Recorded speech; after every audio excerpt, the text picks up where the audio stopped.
There's a chance Hutch comes back for the Super Bowl. So Hutch, Chris Jones. Yeah. Even though Wildcard weekend been straight up butt cheeks, except Sunday Night Football, surprisingly. Denver Broncos, Bills, that was terrible. The Ravens and Steelers, the Steelers don't deserve to be in the playoffs. I don't care what nobody say. They backed into the playoffs. They was hot doo-doo water. Trash. They don't deserve to be in the Hall of Fame. They didn't deserve to be in the playoffs. They backed into the playoffs every year. Like every time they go to the playoffs, they back into it. They'll win like 9-10 games, go to a wild card and get the ass whooped. Mike Tomlin should be fired immediately. He been there for 20 years. He had more than enough time. The Packers got the ass whooped by the Eagles, even though the Eagles, they wasn't even playing that good, to be honest with you. The Eagles didn't even play that good. There's no way the Eagles, the way y'all play like that against the Lions, good luck with you. You're going to get your ass kicked. You play like that against the Lions like you did against the Packers, because that was not impressive. Even though y'all beat their ass, but it wasn't impressive. Y'all play like that against the Lions, you getting your ass whooped. I promise you getting your ass whooped. I'm just saying. What else? What's another game that was terrible? What's another game that was terrible? Shit. Wildcard weekend. It's another game I'm trying to think of right now. It's not clicking inside my head. Who's the fourth seed out of the AFC? And it's the damn. Oh no, the Texans and Chargers. That game was trash. I knew the Chargers was gonna choke that bitch. I just knew it. I knew it in my soul. The Chargers, everybody talking about how bad the Texans been, and yeah, they've been bad. They've been bad a little bit. But you know, it's the fucking Chargers, bro. Every time the Chargers play in the playoffs, they choke. I don't care what coach they got. I don't give a damn. I don't care if they got Jahmyr Ball. I don't care if they got the last coach they had. I forgot his name already. I don't care they had fucking who the fuck used to coach the Chargers back in the day with Phillip Rivers and shit. I don't give fuck it. It doesn't matter. The fact is the Chargers always choke in the big games, or they choke in games that matter.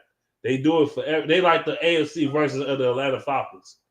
That's what they do best. It's what they do. Joe Brady, head coach, I'd be pretty surprised. I think it's going to be one more year. I appreciate the support. You guys are enjoying, by the way. If you want to drop a like, it would help tremendously. We're at 257. Let's get up. It's over. Y'all can click that link. I literally put the link in the comment section. In the comic books. Man, that was terrible. Man, Justin Herbert threw 4 interceptions? Awful. CJ Stroud didn't play that great either, to be honest with you. He didn't play good either. But he played good enough to beat the damn choking ass Chargers. I tell you that. Now next week I think it's gonna be the Ravens and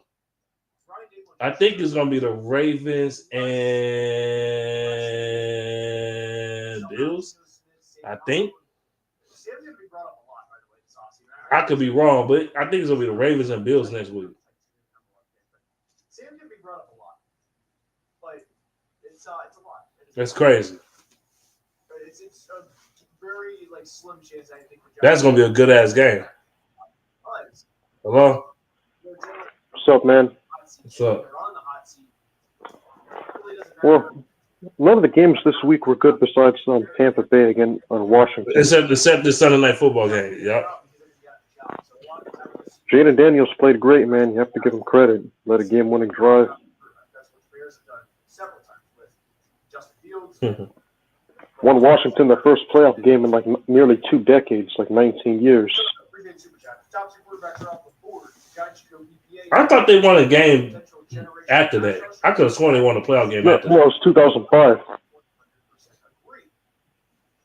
Because 05-06 is the last time they won a playoff game. I guess so. Jags at 5. You know the funny thing is, the last time they won a playoff game, Joe Gibbs was still their head coach. Healthy Jags are better than the Jags right now. But especially The last time they won a playoff game, Jason Campbell was their quarterback. If I'm not mistaken. Yeah. You think Jaden Daniels has a bright future? Yeah, you do. The Lions better they better be on their motherfucking P's and Q's with that scrambling shit. But I think the Lions gonna thump the fuck out of them. Honestly, this might be the toughest matchup like out of any team like in the conference for you guys, like Washington. Yeah, but the problem with Washington is I don't think they're gonna be able to keep up with our offense. I'm just gonna be honest. True. Their defense is not all that. It really isn't. Yeah, they beat the Tampa Bay Buccaneers. But Mayfield had a damn near game because the besides Tampa Bay Buccaneers gave them the fucking game. They choked all over themselves. True. And the funny thing is, I mean, Baker only had 3 incompletions and had a passer rating of 146.5. He doinked that bitch to win the game. He doinked that bitch. Doinked it. What do you think the Lions are going to do to them? I mean, they have a much better offensive line, a running game, and Goff is a better quarterback. He is. Man, Goff is going to carve up that fucking defense of the Commanders. Watch what I tell you. Goff going to have like 300 yards, 3 touchdowns. It's going to be over. Yeah, I mean, imagine if the Bucs had an offensive line and a solid running game. I mean, they would have beat Washington if they had that. Their running game been ass for like they ain't had a good running game or good running back since what? I mean, they had Leonard Fournette. Huh? They had Leonard Fournette when Brady was there. Man, Leonard Fournette was out of shape though. The last 1,000-yard running back they had, was Ronald Jones, I believe. Yeah, I think Ronald Jones. Yeah. He was good. He was good. He was just on the wrong team. I wanted him out of the draft one time. I thought he was cold. Look what happened. Like once Bruce Arians retired, and then they had Todd Bowles in there, and the offensive line wasn't the same. I mean, Brady looked terrible. The thing is with Todd Bowles, he's not a bad coach. He's not a bad coach. It's just I don't know. They just have mishaps at the wrong times of the game or something. I don't know. It's weird. I mean, you saw what happened with Brady. I mean, he went 8-9 because they were dead last in the league in rushing, and they had a terrible offensive line that year. It's odd. It's really odd. It is. The Bucs want to improve. They're going to have to fix their offensive line and get a rushing attack. And they're going to have to revamp the defense too, because this defense was one of the worst in the league. Surprisingly, they still made the play. Hey, Lions, remind the Commanders of 1992, nigga, and beat their ass 42 to fucking 17 or whatever the fucking score was. Beat that ass. Remind them of 1992, nigga. 1992, nigga, in January. Beat that ass. Get them that memories that they gave us. The horrific memories. Whoop that ass. I'm very proud of what the NFC has become this year. I mean, you have 3 teams that won over 14 games, and then you have the Washington Commanders that won 12 games. Yeah, they won 12 games as a 6. Packers won 11 games, and the rest of their starters the last week. The only teams they had the record we had last year. The only teams I remember the Commanders losing to the Cowboys, the Ravens, the Eagles. The Steelers. Yeah, the Steelers and somebody else. Can't think of nobody else right now. Could you imagine if they had a defense? I mean, they probably could have won 13 games or 14 games. No. That's crazy to go. This is for the vengeance for the 91 Lions team. They got their ass kicked for the motherfucking Redskins to go to the Super Bowl. Don't get me wrong. The 91 Redskins is the greatest NFL team of all time. Period. They're greater. They're great. Yes, I said it. They're the greatest NFL team of all time. They're greater than the 2000 Ravens. They're greater than the 85 Bears. They're greater than the 86 Giants. They're greater than the 07 Patriots. They're greater than they are greater than the Patriots. They're greater than any Patriots team that Tom Brady had.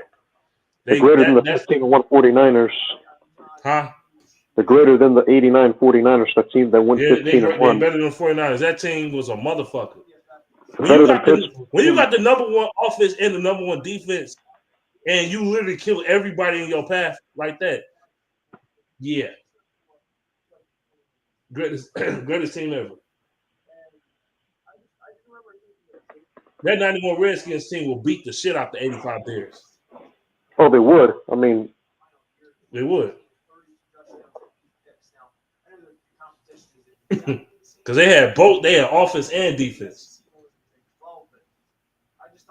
Oh, yeah, I think they would have done against the 2000 Ravens. They better than the 96 Packers too. How do you think they would have done against the 2000 Ravens defense? They would have beat them. Joe Gibbs, in my opinion, Joe Gibbs is like the best head coach like we've ever seen. His ability to adapt, his ability to design plays, his ability to manage the clock, his ability to get his players prepared, like everything. I mean, look at all the games he won. I mean, he beat Bill Walsh how many times? He beat Bill Parcells. He beat Don Shula. I mean, look at all the great coaches he beat. And then he also beat Jimmy Johnson and the Cowboys, I think. Oh yeah. Coach for the Bills. I mean, he also beat John Elway. They whooped everybody else in that division that year. They beat everybody. I mean, they only lost with 2 games that year. True.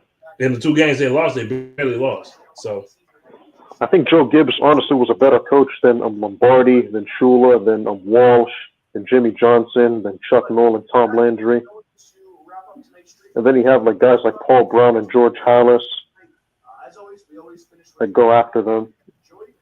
Please like and subscribe if you've not already. We recently hit 177,000. Appreciate everyone's support.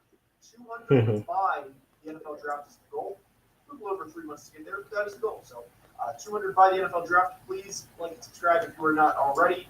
And that'll wrap it up. So Vikings game technically tonight because it is after midnight here at the East Coast. Hold on, what Mondo said? These mutant Vikings fans talking shit to me. They better worry about getting out of LA. You mean they better worry about getting out of Arizona because they going to Arizona due to the wildfires. And technically, the Rams don't technically play in LA anyway. They play in fucking Inglewood. You want to be technical. You want to be technically. Also, I mean, Arizona. Huh? Also, I mean, since the game is in Arizona, it's going to be in a neutral, field. Nobody's going to have home field. I hope to God they don't make me work Saturday. I'm for real. I swear to God, if I work Saturday, I'm leaving work early. I don't give a fuck. Because y'all should have not have me working that day anyway. The week is slow as hell. And we got more people working now. I ain't working that shit, man. No.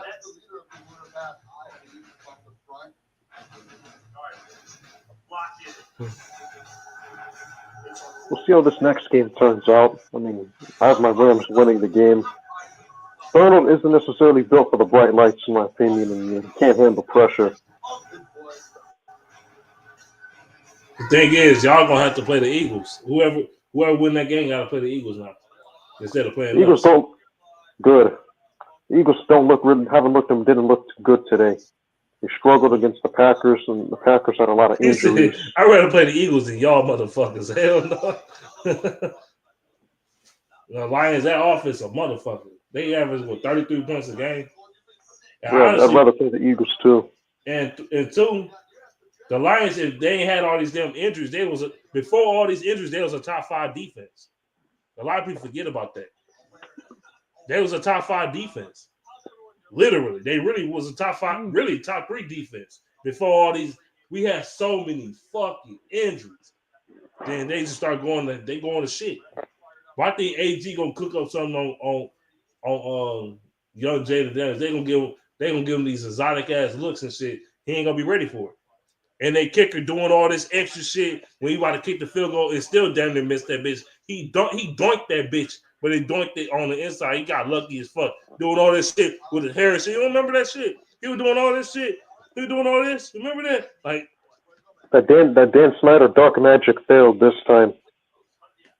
He doinked that bitch. I think that was Dan Snyder's last attempt for like using his dark magic against his old team, but it didn't work. Dan Snyder looked like an evil ass scientist.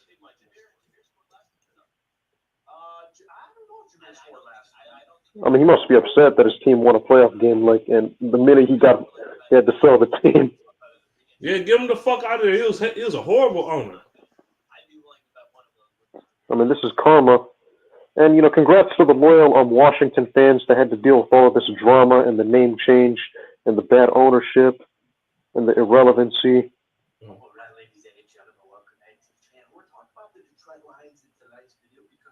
I mean, they deserve it. The Lions was a top 5 to top 3 defense in the league before the injury. Can you just imagine that defense mainly healthy all year with this offense? The Lions probably would have lost a game. Or they'll lost one game. They'll probably be 16-1 right now. And really, that Buccaneers game was some bullshit. We would have beat Buffalo, bro. We would have beat Buffalo, bro. Anzalone make a big ass perfect game to beat you. Buffalo had to play a perfect game just to beat you. They had to score damn near 50. And they still barely won the game. Ain't like they shows you how great the Lions are. They only won by 6. If you can't push the ball, they was dominating. It's not going to be enough. 20 points is not going to be enough. The wild part about that game is, I said, if you want to beat the Lions, you better put up 40. Just to give yourself a chance, you better put up 40. You put up the Eagles put up 20-some points, the low 20s and shit. You put up, or the Commanders. You think you about to come up here and put up 22, 23 points to beat us? You got a whole nother thing coming, my guy. You got a whole motherfucking thing coming. Y'all ass gonna get lit the fuck up. They will put up a 40 minimum 30 points on your ass. Good thing my Rams rested our starters. I mean, I probably wouldn't have wanted to play Washington the way they looked this today. Yeah. The Rams and the Commanders. Nah. See, y'all were gonna play them regardless. And when you look at statistics, here's what they would tell you: the Lions were the 7th best scoring defense in the NFL. And Amon-Ra, get that blue shit out of your head, man. You like a gay ass Cisco in this bitch. you like Cisco. Like my dog ass nigga. With my I'm addicted to you, baby. Get your ass out of here. Well, anyway. It's gonna be a hell of a divisional round. I mean, the wild card weekend was pretty disappointing outside of this game that just passed. So this dude giving comments. Jump in the fucking podcast.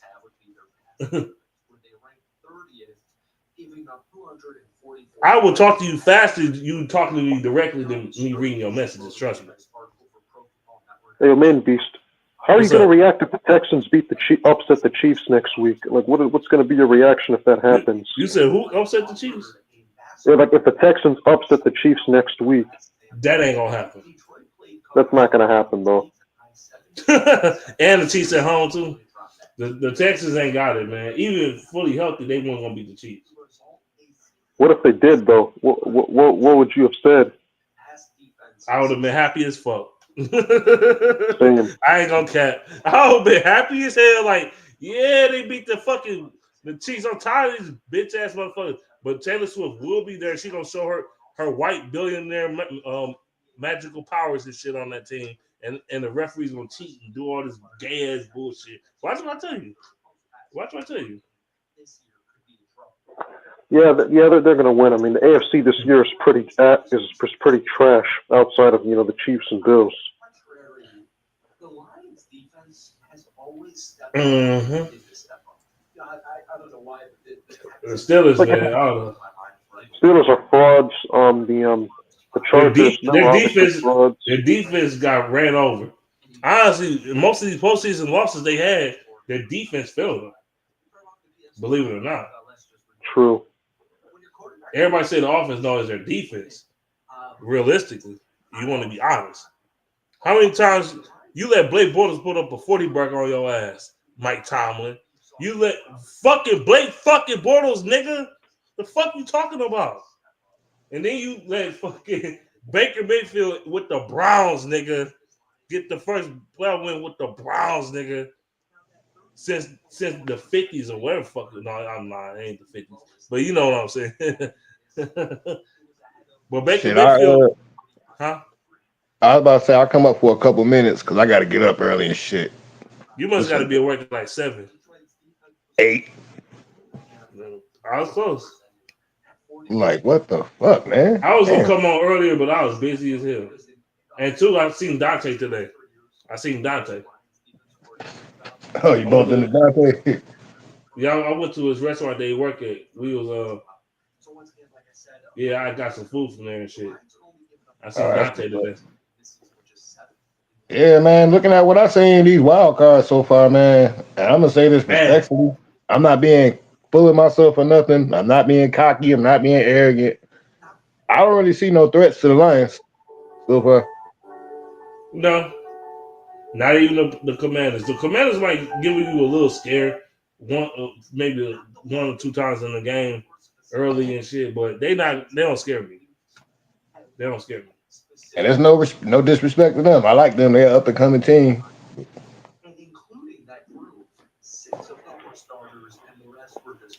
Goddamn, Vikings fans talking shit. Like, y'all better get past the Rams. Stop thinking about us. They so worried about them and the Packers. So worried about the Lions. They was talking cash, dude. If you go on Twitter, you ain't on Twitter, but if you go on Twitter, bro, and I'm following Kirby Joseph. I follow him. Yeah. Dog, they was talking so much shit to Kirby Joseph, bro. They was giving him death threats and all types of shit, and say he a bitch and all this other shit. I'm not capping. I can believe it. I be on Twitter sometimes. I be going on my cousin's shit. They said Kirby. They said something to Kirby like, "You a dirty ass bitch. Fuck you. Fuck the Lions and all this other shit." And the Packers. And this is a Packer fan. Like, where the fuck the Packer fans start talking shit at? We ain't even thinking about y'all motherfuckers. Right, man. We so past y'all, man. Like, come on, man. But I get it, though. You got Packers fans talking shit. You got fucking Viking fans talking shit. Viking fans talking shit. The weird thing is you don't see Bears fans talking shit. Right, I ain't heard nothing from the Bears fans, surprisingly. Not since the beginning of the year. They're not worried about that shit. The Bears fans, them motherfuckers worry about who the fuck they gonna hire as a head coach right now. That's what they thinking about. I know Ben Johnson. I know Ben Johnson like Caleb Williams and shit. I don't think he going there though. I'm gonna be honest with you. I don't think he's going there either. After all the bullshit, I think he's gonna stay. Honestly, if he don't stay, he should take the Jacksonville job. I said the same shit. Tom Brady want Ben Johnson in that bitch. He pounding the table for Ben Johnson. But that might not be a bad gig. No, it's a bad gig. You got a terrible owner, nigga. At least the Jaguars owner tries. Yeah. He just got the raw motherfuckers telling him shit in his ear. He don't got no direction.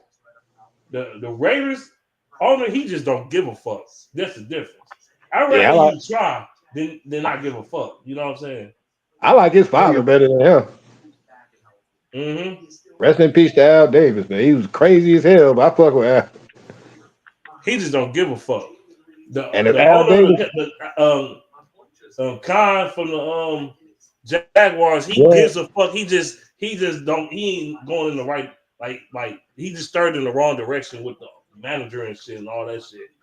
That's what yeah, that is. He trusts him too much.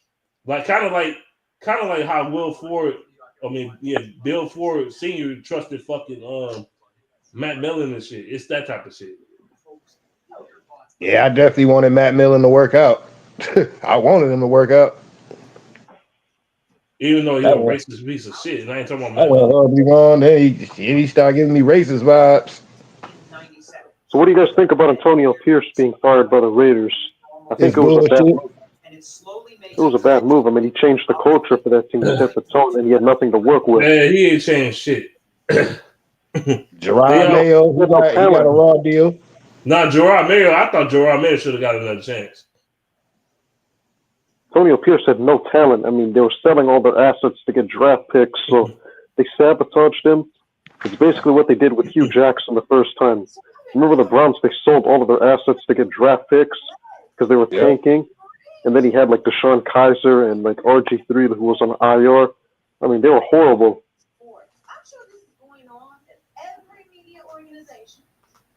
Hell yeah. And plus, shout out to Aaron Glenn. He ain't even take the Patriots interview. He like, I'm good. No. We know why he didn't take the interview. I know why he ain't take it. It ain't because Mike Vrabel is going there, even though Mike Vrabel is officially the head coach of the Patriots now. But I bet he get more than one. We know why. We know why.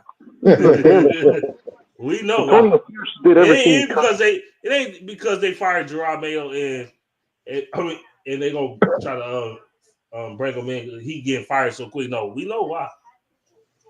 Yeah, we definitely know why. This is the problem with the NFL. There's too much mediocrity. Like, you're not going to win games overnight with a head coach. I mean, sometimes you have to build the team from the ground up. Right. Look at Dan Campbell, nigga. Dan Campbell walked into some bullshit. It's like they didn't even give Antonio Pierce a chance. I mean, they could have drafted 5 players. They could have got a quarterback. I feel like the Patriots should at least give him one more year, at least. Yeah, y'all did all that presentation, bringing that man in. Y'all fired him after 1 year. Bill Belichick went 5-11 his first year with the Patriots. Raiders should have at least kept Antonio Pierce, and they could have used their draft picks to get like a new quarterback and get him an offensive line and get some receivers. Maybe revamp the defense, get a new defensive coordinator and all of that. But if we do lose Aaron Glenn, well, Robert Saleh out there. Shit. Robert Saleh do not sound like a bad option. Not at all. No. and he from here, so it will make sense. The Jets, man, that's crazy. It got worse when they fired him. The Jets did him in dirty though. That ain't gonna catch. Honestly, I think the problem is a lot of teams are trying to find like an offensive wizard as a head coach. I don't think that's a good idea because a head coach is somebody that can manage the clock and manage the players. The thing is, with a dude being an offensive wizard. He could be an offensive-minded guy, a good offensive mind. It don't matter if you ain't a good leader. It don't matter. None of that shit don't matter. You can have great X's and O's, but the team don't want to play for your bitch ass, they ain't gonna play for your bitch ass. Don't matter. Dan Campbell is technically an offensive-minded coach, but they love that guy because he authentic as fuck. He real as fuck.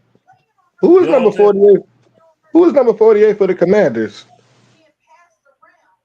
He got a sign up. He say going lion hunting. I think the NFL honestly is racist. Come hunters, we right here. We right here. The NFL honestly is racist. Just know this. Just know this. You're a commander, right? That shotgun ain't gonna work. We gonna shoot. We gonna bite you in the motherfucking neck. You can't tackle pack of lions. You only can tackle one. I think the problem with the coaches, you know what's going on? I think a lot of it has to do with racism because like a lot of coaches, for example, like Antonio Pierce, Steve Wilkes, etc., like Brian Flores. That's another coach I think that should get an opportunity. Why the Bears ain't trying to interview Steve Wilkes? Steve Wilkes got done in the greasiest out of everyone. He made the Panthers relevant. I mean, he got done greasy by the Carolina Panthers. He got done in greasy by the Arizona Cardinals. He got done in greasy. He never And got a chance. Carolina ain't that shit since Steve Wilkes. And Steve was a motivational coach too. I don't know why they doing him dirty. I don't know why, because when the Panthers looked decent when he was a coach, y'all ain't give him a fucking chance. Yeah, Y'all ain't give him a chance to get get his own system, his own shit together. Y'all fired him too fast. facts. They did. That's the same. Steve Wilkes the one beat the Lions. You know, the Lions won what they is now, but still. The Panthers a couple years ago was the reason why we didn't make the playoffs in 2022. They was the reason. Actually, the Seahawks was, so we were still alive for the playoffs to that last week. No. I get what you're saying, but if the was Steve Seahawks, Wilkes. I'm gonna tell you why Steve Wilkes. Because I get what you're saying, but I get what you're saying. If the Seahawks would have lost that game, we would have made the playoffs. Okay, that came after the fact. That was after. If the Lions won that game against the Panthers in 2022, yeah, we get in easily. That Seahawks shit, that Seahawks didn't matter. Shit, that shit don't even matter. That's irrelevant because they have been in the Wouldn't playoffs. even matter. It wouldn't even matter. But since we lost that game, we had to depend on that shit. Yeah, we were still playoff eligible even after the Panthers. The 32nd ranked defense that year. But you won that game against the Panthers. Even if we won that game and we beat the Packers and shit, we would have went to the playoffs. We would have been a wild card team. Yep. If you guys had an average defense that year, you would have won 13-4. If the defense was average in 2022. He hadn't let Dante Foreman and Chuba Hubbard run all over it. You must be talking about last year's defense. Like I said, the defense was just average. They beat the Niners. Average. Not even great. Just average. Just okay. An okay defense. They make let's not forget what Chuba Hubbard and Dante Foreman did to us. Oh my God, he scarred me for years.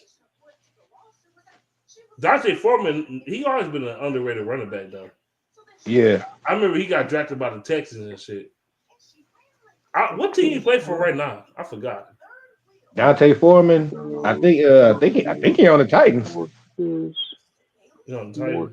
Well, he injured wherever he at. I know he on IR wherever the fuck he at. I believe it's he on the AFC team. That's crazy. Dante Foreman. I like Chuba Hubbard. Chuba Hubbard underrated too. He cold. It's just the Panthers O line is horrendous. They like give Bryce some weapons. Give him a cup. Give him an offensive line. Just give him a decent offensive line. Then you trade and watch him cook. Then you trade DJ Moore away. I would not be surprised. Y'all in the draft. Y'all give him some weapons and give him something to work with. Don't be surprised the motherfucker make the guy. Don't be surprised the motherfucker at least be contending for the wild card minimum. Who, Bryce Young? Yeah. Shit, Bryce Young came on late at the end of this season.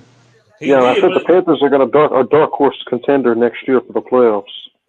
The Patriots? No, the Panthers, the Carolina. Yeah, I wouldn't be surprised. That division weak as fuck too. So I wouldn't be surprised.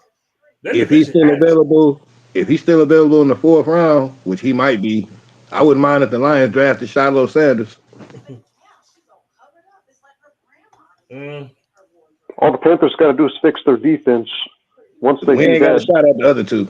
then they fix the whole team, not just the defense. But like I said, you give Bryce Young at least some decent offensive lineman and a receiver to goddamn. I agree. Something. You don't expect that nigga to just go ball out and go crazy. You ain't got shit to work with. Nothing. Bryce Young, honestly, may be the best quarterback out of that draft so far. I mean, he's playing better than C.J. Stroud. And he did beat C.J. Stroud when they went head-to-head last year. He did. And he had no help around him, so. So Lions play, what they play, Sunday? No, Saturday. Oh, Saturday? Which is bullshit. Well, I'm going to check it again. Yeah, that's crazy, but okay. The Lions play the Commanders Saturday, January 18th. 8 p.m. My job, if they have us working on Saturday, I'm leaving work early. I don't give a fuck. Man beast. They can get mad all they want. Man beast. What's up? So because the Commanders beat the Buccaneers, do you think the Rams have a good chance of making the NFC title game? Yeah. The Ravens, the fucking Rams. Yeah, the- No. I'm saying the Eagles, they ain't that impressive to me. They're not. True. Man, I ain't gonna lie. That team out of Baltimore, but then again, they beat the weak ass Steelers.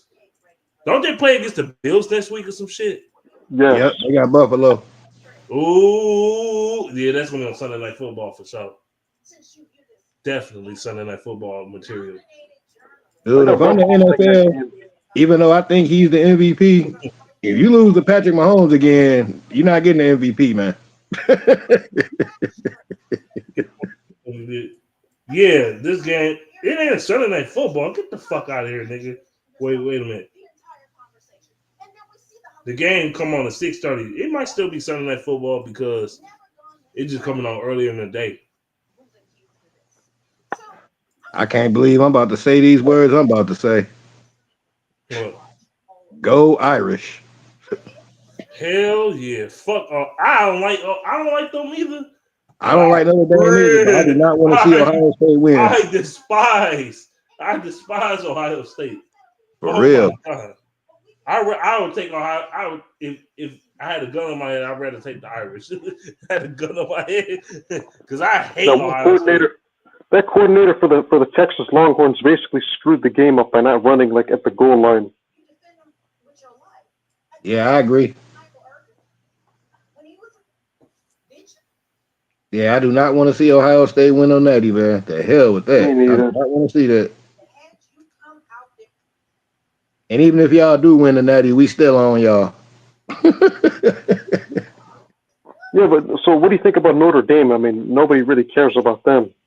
Notre Dame secondary is elite. They always got good at secondary. That's like DBU nowadays. And they quarterback, I don't know who the hell this dude. This dude came out of nowhere. He used to play for Duke, I think. What you think Michigan gonna do next year? You think they're gonna make the college football playoffs? I do. I think we're going 10-2 next year. I do too. I think 9 games at worst. At worst, 9-3. I had us going 8-4 this year. I missed that by 1 game. My original pick. I thought we was gonna go 8-4 too. I like we gonna go 8-4. Then they went 7-5. And then I changed my opinion. I said we're gonna go 6-6 and 5-7 because the way we was playing the shit. Yeah. I was getting mad as fuck. Like, why are we playing so shitty? So I changed it to that. But my original prediction was like 8-4 or 9-7. Yeah, I think Dante said we was gonna win 3 games. No, we already won 3 games at that point. What are you talking about? Nah, he said that before the season. I ain't never said that. That's ridiculous. I Michigan ain't declined that much. Because offensively, I said we straight if our offense good. Our offense is what let us down this year because our defense played well enough to win. I said right. Our defense was a championship caliber defense. It wasn't a defense. It was a fucking offense. And whoever them 3 quarterbacks is, thank you for coming. Bye. Alex Orgy, he about to have orgies or whatever college he went to now. Show them cats the door. Davis Warren is fucking trash. And what's the other guy? I can't even think of his name. He's so trash too. They're the main 2 niggas that was playing though. That's what I'm thinking about. I was surprised we beat Alabama. I was surprised we beat Alabama. But then again, Jalen Monroe ain't all that. He ain't that guy. Yeah, he might have to come back to school for another year. You're gonna be a 4th, 5th round pick. He already declared for the draft. You not going 1st round if that's what you're thinking. He ain't going 1st round. I don't think so. You ain't even going 2nd round. Nope. Shit. Honestly, this draft class for quarterbacks is fucking garbage. It's garbage. Ain't but 3 decent quarterbacks that I know of. Shador Sanders is ass too. I'm gonna be honest, he sucks. But yeah, Nah, Shador balled out this year. I can't say that. Shador is ass. But we gonna see though. We gonna watch tape. see. Dude, I watch tape, bro. Like this dude ass. He got his arm is average at best. Average best at arm. He can't read the defenses for real. He ain't playing against weak ass competition. Come on. He playing against anybody with a pulse, he getting his ass kicked. Facts. That's why when Ticket TV, when he said that Colorado was gonna make the playoffs and win the national title, I was in the chat like, Ticket, no, they're not, man. That's not gonna happen, bro. See, I don't just watch highlights. I watch tape, nigga. I watch specifically him. He's not like that. Trust me. We gonna definitely see in the NFL. That dude at best is a mid-second round pick, and I'm being nice. I'm being really generous. Nah, he gonna be a top 5 pick. Nah, he could prove me wrong, and he might be the shit in the NFL, and I'll give him his props if he do become the shit. But as of right now, nah, it's a wrap. If he all right, I'll give him his props. Because the NFL, we know that job ain't easy. And then I got into an argument with this clown. He trying to tell me Travis Hunter is better than Woodson. I said, what, on offense? Travis, he better than Charles Woodson. Niggas, put the drugs down. Like maybe on, and then y'all keep talking about Woodson only caught such and such passes. We didn't use him like that. You know what I'm saying? And it was a different time in the NFL. And it was a different time. They talking about the college Charles Woodson. I mean, yeah, that's what I'm saying. It was different times in football back then. I'm like football like that back then. I'm like Travis Hunter is good, but he was not better on defense than Charles Woodson. Stop it, y'all. Charles Woodson was a legend. The only thing he better than Charles Woodson is being a fucking simp. That's all he better at. He ain't better at shit. I wasn't gonna go there, but yeah. Charles Woodson in this prime was more athletic. Charles Woodson was a better defender. Charles Woodson had better instinct. I'm not saying Travis Hunter was trash. He's not trash. Oh, no. We're not saying that. I'm just saying, man, y'all tripping. I mean, not y'all, but y'all. What? I know what you mean. Yeah. Like, what the hell makes y'all think that? Did y'all, and most of y'all ain't never even seen Charles Woodson play. I seen that nigga whole career. Just look up his numbers, y'all. What do you think his career? How do you think his career would have been different if the Tuck rule didn't happen? First of all, that Tuck rule was some bullshit. They made that shit was crazy. That nigga Brady fumbled that. that shit crazy. That shit even crazier because that was his teammate in college. That's even crazier. Yep. He hit his How own does the NFL teammate. look right now if that didn't happen? Quarterback in college. And he goes to Green Bay of all places and get a ring. How do you think the NFL today would look different if the Tuck rule didn't happen? First of all, the Patriots had less rings, and Tom Brady had less rings. That Tuck rule shit that happened, the Patriots don't win that game. That would have been a fumble. The Raiders get that shit back, and they'll win the game. I think they win the game.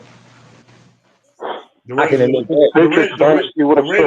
that was the AFC divisional round. The Raiders would have won against who the fuck was in the divisional round of the year? It was so long ago. Who the fuck played Pittsburgh? I mean the AFC Championship game. Excuse me. Pittsburgh. I think of Pittsburgh too. I was thinking of them too. Yeah, it was Pittsburgh.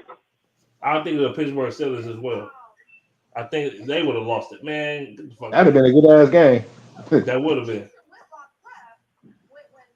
This was Tom Brady said, "Nah, they do that shit. Nah, they like bitch fumble, nigga. Fuck you talking about." If that happened, the Rams would probably have 3 Super Bowls instead of 2 because they would have beaten the Raiders or Steelers. Tom Brady would have 6 rings instead of 7. and before I get off of here, I told you Chicago Bears fans, yeah, you're going to get some production, but you're not getting no Detroit Lions production. That's not going to happen. I'll tell you what would have happened. Kurt Warner would have 2 Super Bowl rings and 2 Super Bowl MVPs. He'd have 2 league MVPs, and he'd probably be a top 15 quarterback of all time.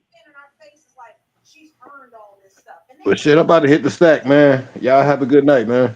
Go ahead. All right, man. Take care. Man, Beast, I get at you, bro. All right. All right, peace. All right, peace. Hey, yo, man, Beast.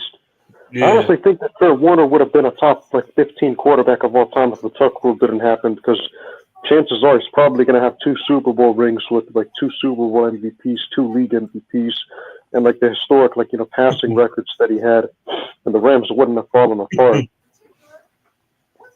If Brady they call it as a fumble, what would have happened? What, the Steelers or the Raiders? I think the Raiders would have made a Super Bowl that year. It would have been the Raiders and the Rams. That shit would have been wild. Damn, that shit would have been wild. That was Charles Woodson prime. That shit would have been crazy. I don't know. That would have been an interesting Super Bowl. True. How do you think Kurt Warner would have been remembered? I already think Kurt Warner is one of the top 10 quarterbacks of all time, in my opinion. In my eyes. True. I mean, after all the adversity he went through, yes. He top 10. I ain't gonna say he top 3 or nothing like that. I ain't saying nothing ridiculous like that. Brady's still the GOAT. Mahomes is up there, but Mahomes still not better than Brady right now. He's not better than Brady. I'll take Kurt Warner above him. I mean, if Warner didn't have stability around him and he still put up great numbers. He did. And he played in a tougher era. Imagine what he would have done in the modern era. Man, Kurt Warner played in this era. This motherfucker be putting up 5,000 yards every year. And putting up like 35, 40 touchdowns every year. He might have a season throwing 60 touchdowns. He might break Peyton Manning's record. So if he played in the modern era. He would have been tailor-made for this era. Tailor-made. True, I mean. Shit. I mean, Kurt Warner would be ranked higher than most of the quarterbacks on the list. I mean, he'd be ranked higher than Rodgers, than Brees, than Steve Young, than a lot of these quarterbacks, Brett Favre, Dan Marino, John Elway. If the Tuck rule didn't happen, because he would have had more playoff success than them, and he would have had a higher passer rating in the postseason, better Super Bowl performances. They traded him for New York. They traded him away so Eli Manning can play. I remember that. And he went to the Arizona Cardinals. He was good there. Now he would have won. I mean, if they didn't choke, he would have won if that guy made that tackle on the Santonio Holmes instead of letting him gain a bunch of yards. But honestly, he did lose that Super Bowl against the Steelers. He the one who lost that bitch. He lost it. He did. He threw that pick six to James Harrison. That was the deal breaker.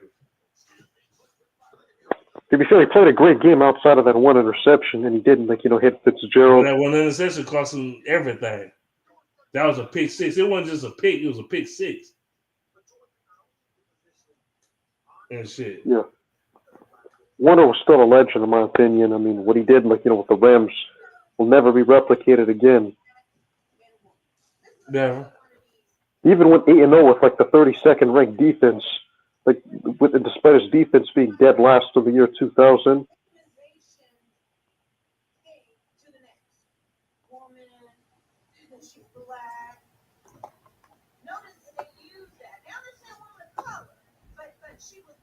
That's crazy. Yeah. The Rams, we talking about the Rams a lot. Because they had Marshall Faulk, man. Marshall Faulk. I'm upset at Mike Martz. I think Mike Martz costed us the Super Bowl against the Patriots. I mean, he didn't use Marshall Faulk enough. I mean, he kept on throwing the ball all this time when the Patriots had 7 people y'all lost Tom Brady. This is a baby Tom Brady at that. A baby Tom Brady. He was young as hell back then. If Mike Martz decided to run the ball in the first half, maybe the Rams could have won. I mean, they didn't score a touchdown until near the end of the fourth quarter, 4 minutes left in the fourth quarter, once they finally decided to change their signals and everything. So he decided to keep Kurt Warner in the shotgun and held on to the ball too long, and next thing the Patriots were getting pressure and all of that. I mean, they couldn't stop Marshall Faulk the whole game. I don't know why they didn't run the ball with him more. I don't know. Some reason this is looking like Ravens and Lions Super Bowl to me. I don't know why. It's looking like that more and more by the day. And Derrick Henry gonna try to run all over us, but he's gonna fail. they gonna lock his ass up. They're gonna I eliminate think Lamar his ass. could make the Super Bowl this year, but he's gonna have to step up in these games. He's gonna have to play good against the Bills and the Chiefs if he wants to. Yeah, what you did against the Steelers don't impress me. Sorry, you already know how the Steelers are. You play them every fucking year, twice a year at that. And two, the Steelers, Mike Tomlin ain't shit in the playoffs. He's like the fucking, what coach it is, Cock Rivers in the NBA. Go to playoffs every year just to choke. Same shit. You put another quarterback on the Ravens teams that Lamar Jackson had, they would have 2 or 3 Super Bowl rings. Look at Gerald. You said quarterbacks. I said, yeah, you put a different quarterback instead of Lamar Jackson. Let's say you give Burrow those Ravens teams, you give Jared Goff those teams, you give Stafford those teams, you give Baker Mayfield those teams. I don't know about Stafford. That nigga had the most loaded team in 2021. That nigga had how many times the players in the NFC Championship game they dropped a few interceptions in that bitch. No, not Stafford. I'm gonna say this though. Lamar, yeah, he a choker for sure. If he had Burrow, Burrow, yeah, Burrow, he like that though. I ain't gonna lie, he like that. One thing I will say is that the Rams, the year they won the Super Bowl, their defense was ranked 17th in the league, and the rushing attack was 25th in the league. So they weren't necessarily a super team, and they also lost a lot of the receivers. That was a super team. They had Aaron Donald, Odell Beckham, Von Miller, Whitworth. They had a team. All them niggas I just named gonna be in the Hall of Fame. Maybe say Odell Beckham, but the rest of them gonna be in the Hall of Fame. Cooper Kupp, he gonna be in the Hall of Fame. All of them gonna be in the Hall of Fame. All of them in the Hall of Fame. To be fair, Stafford's receiving core got injured that year. They lost Tyler Higbee, they lost Kendall Blanton, they lost Robert Woods, Cam Akers was also injured, and he ain't lose the main people. He ain't lose no Aaron Donald. Aaron Donald was the best player on that team. Matter of fact, I can say Aaron Donald Aaron Donald was probably the best player I say he was the best player in the NFL in any position, if you ask me. He won us that. He won us the Super Bowl. Aaron Donald won us that Super Bowl. Aaron Donald is a first ballot Hall of Famer as of right now. First ballot. Wow, it's no debate. And Ndamukong Suh on that fucking team? No, he ain't had Suh on that team. That was the year before that. Never mind. I would say this about Matt Stafford. I do think that he could succeed, but you have to put a team around him. I think the Ravens, with the elite scoring defenses that they had, they were number one in points allowed, number one in sacks and takeaways in 2023. They had a historic defense. This year, not so much because the Ravens defense allowed a lot of points this year. A lot. Not this year. If Stafford was drafted by the Ravens, having a top 3 scoring defense every year, and being top 5 in yards allowed and top 5 in points allowed each year, there's a good chance of multiple rings. Multiple rings. Matthew Stafford would be Kyle Bowler. I'm talking shit. He ain't gonna be Kyle Bowler. But no, he won't. I don't know about multiple rings. The AFC is just too damn hard. You can't tell me he would have been fucking around beating Tom Brady. You just can't. You can't convince me. I'm talking about from 2018, if you put him on the teams that Lamar Jackson had from 2018 all the way up to now, you'd have 2 Super Bowls. I disagree with you. I disagree. But yeah, I disagree with you down there. The Ravens went 9-7 with Flacco to wear a Hail Mary away from Stafford not like that, bro. He ain't. He all right, but he ain't like that. I agree with you, but I'm just saying that, if you put a quarterback better than Lamar on that team, they would have won a Super Bowl. Lamar hasn't even made it yet. So you saying Stafford better than Lamar? Absolutely. Lamar Jackson has a better defense. He has a better, he has better coaching. He has better rushing attack. better offensive line. I think this is a crock of bullshit. But I get what you're saying though. I get what you're trying to defend on, but it's a crock of bullshit. He's not better than Lamar. He never had been.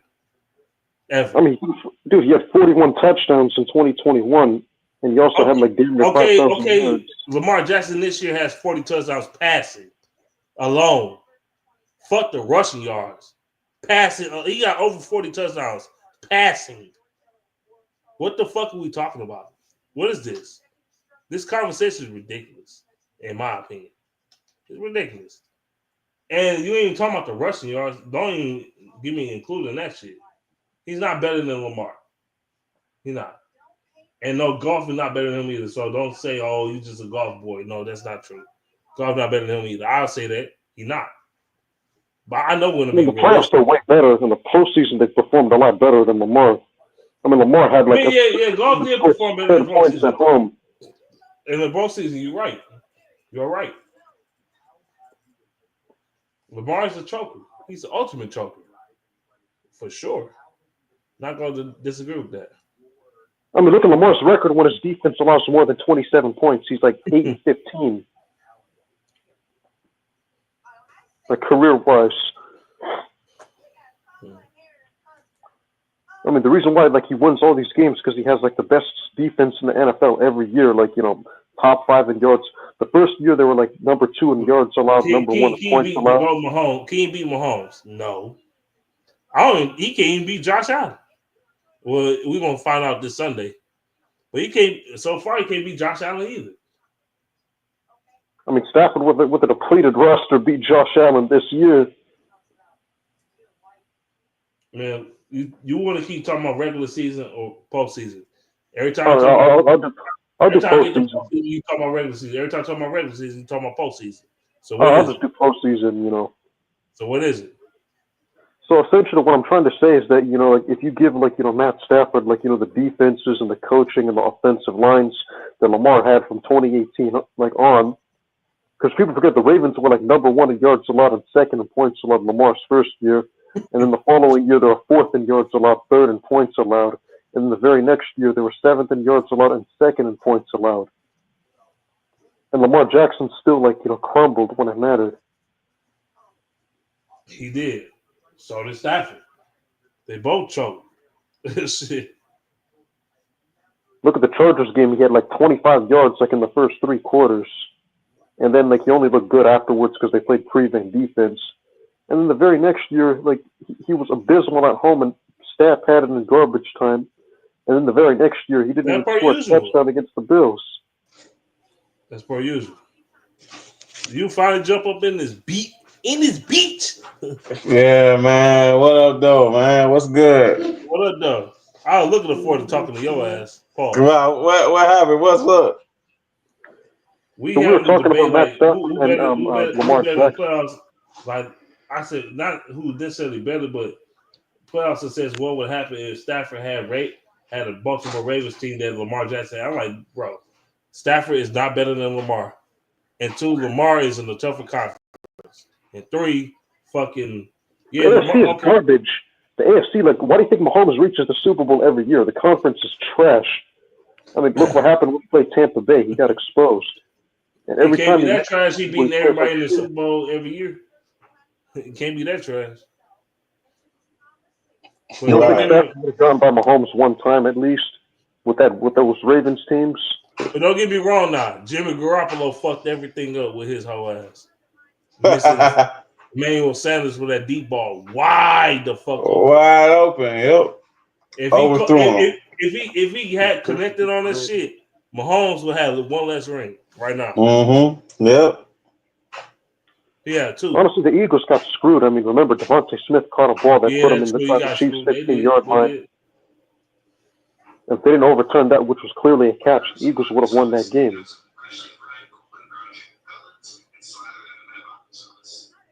So Mahomes would be 2-2 right now, or maybe probably 1-3 if you could change 2. Hey, I just want to say this, man. Jordan Love is mid. Yeah, today I said this a couple weeks ago actually when they played against the Minnesota. He's mid, man. That dude's mid, man. Now according to Easy off of Sports Woodward, whatever the fuck you call that shit. Wait, so man, so why do you say Stafford had a super team? Like when his rushing attack in 2021 was one of the worst rushing attacks in the league. Like 5 and he had an average defense. You keep trying to talk about the Stafford shit. You trying to make a conversation. Stafford was on a stacked team when he won that Super Bowl, bro. Let's not get it twisted. When Stafford went to the LA Rams, when Matthew Stafford went to that LA Rams team that year, they won the Super Bowl. That team was stacked, man. Dude, how come in the Super Bowl they had less than I got one better for you. You league in rushing? Hold on, wait a minute. That was a stacked team, man. Do you think? Hold on, wait a minute. I'm gonna give you something better. Do you think that 2021 Rams team will beat fucking you think they'll beat the Lions this year? Fuck no. Fuck no.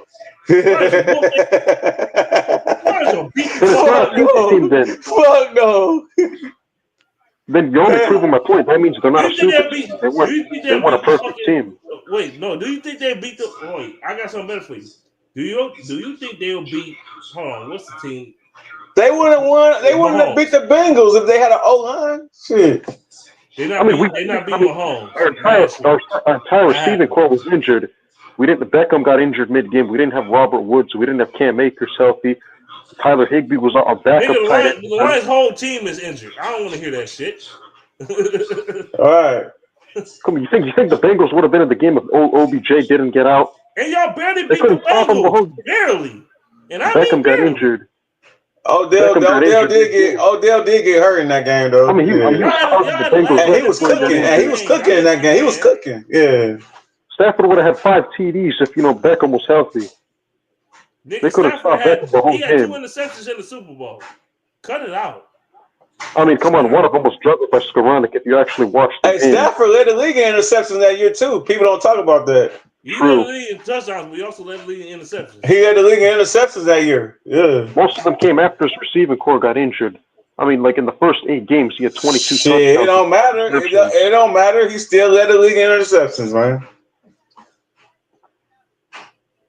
That year, he had like, 17, 18? Yeah, he had 41 touchdowns and 17 picks. I mean, before Woods and Deshaun Jackson and everybody else were out, Stafford was like 22 TDs, 4 interceptions. He had a higher QBR than Rodgers. He had a higher passer rating, completion percentage, yards per attempt, passing yards per game. I mean, he was outplaying everybody. And then, they get injured, and then everything implodes. Stafford literally had the same year he had in 2011. Yeah. Pretty much. The first 8 games. In the first 8 games. The 2011 season was more impressive to me because he had way less talent. Yeah, all he had was Calvin Johnson. That was it. Yeah. True. Yeah. And I don't even like Stafford. I'm just saying that you have to give him credit at some point. I mean, I gave him credit. I gave him credit. Yeah, but you're crapping. It's been some seasons in between that I thought Stafford was just as good, if not better. He ain't had as many touchdowns. I respect Stafford, but he's not better than Lamar Jackson. Fuck no. That's what I'm saying. He's not better than Lamar Jackson. This is ridiculous. Wait, hold up. Here's my point. Look, you talk about the 49ers dropping interceptions. What about Skoranek dropping a wide open touchdown? What about Jalen Ramsey dropping a pick 6? I mean, I could go on and on with that debate. And then even in the Bengals Super Bowl, Skoranek juggled a ball and that got picked off. I mean, it was right in his hands that he bobbled it, and then it got picked off. So one of them wasn't his fault.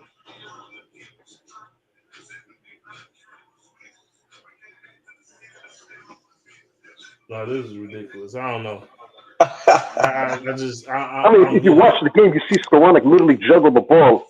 It was right in his hands, like he juggled it, and then it went to the defender, and it was an interception. In that NFC Championship game, motherfucker dropped multiple interceptions. Like I said, I lost subscribers because I said fuck back to Stafford because he been a piece of shit the last year and a half. He been an asshole to Detroit. I don't like him. Fuck him. I did a segment on Stafford on Man B's live stream, and I went in on him for a whole hour. I mean, Stafford didn't have like 12 Pro Bowlers on his roster like Lamar did in 2019. I mean, the Ravens had more Pro Bowlers than any other team in the league, and he still went one and done. You don't think Stafford with that like top 2 offensive line with the receiving core, with the running backs, with like Mark Ingram? I agree. In the playoffs, he chokes. In the playoffs, Lamar Jackson chokes. I get it. In the playoffs, he chokes. He's 3-5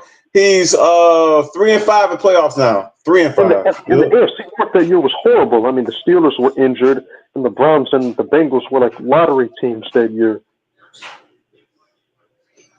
And he got beat by a 6-seed. His legacy, his legacy to me is on the line next week when he played the Buffalo Bills. If you don't win that game, oh my God, they're gonna be all over that motherfucker, man. Hey, they're gonna be all over him if he don't win that game next week. And he gotta go on the road to fucking Buffalo.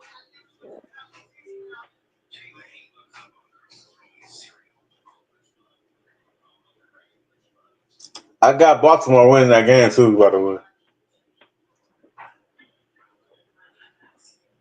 And Lamar's legacy is on the line.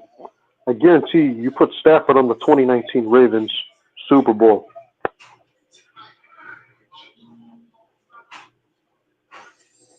I mean, come on, he won the injured receiving core with literally everybody out except Cup, and with the 25th ranked rushing offense in the league. You put Stafford on the 2019 Ravens. They ain't have no receivers. Who the fuck you throwing the ball to? Stafford.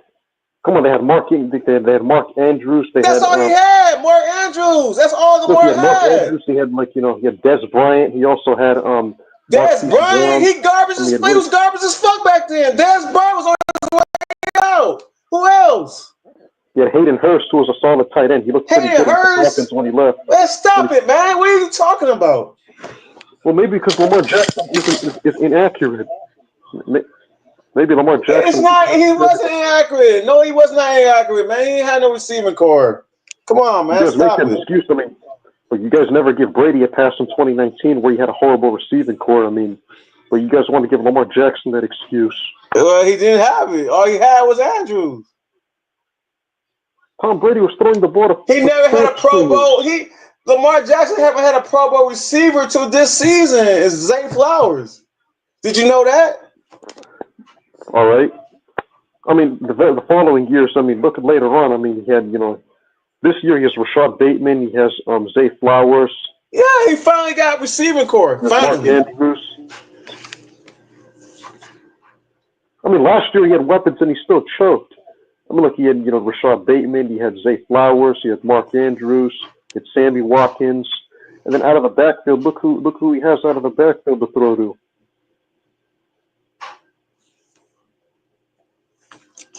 They lost last year. Listen, they lost last year. Did nothing. Listen, they lost last year because they didn't stick with the game plan. I think Lamar was listening to people talking about, man, we want you to be like the prototype quarterback. We want you to be able to stay in the pocket and make throws. Fuck what everybody else talking about. Just be you. 10 points. He scored 10 points at home. Just be you. Defense in the league. That was a great defense, though. Scored a single point in the second half, and Lamar still lost. That's a great, because Zay Flowers, they could have won that. Zay Flowers from the ball, man, he had a touchdown. Well, you got to score more than 10 points in a post. True, but Lamar definitely could have been better. Zay Flowers from the football, man. Zay Flowers from the fucking football, and they stopped running the ball. They ain't run the ball.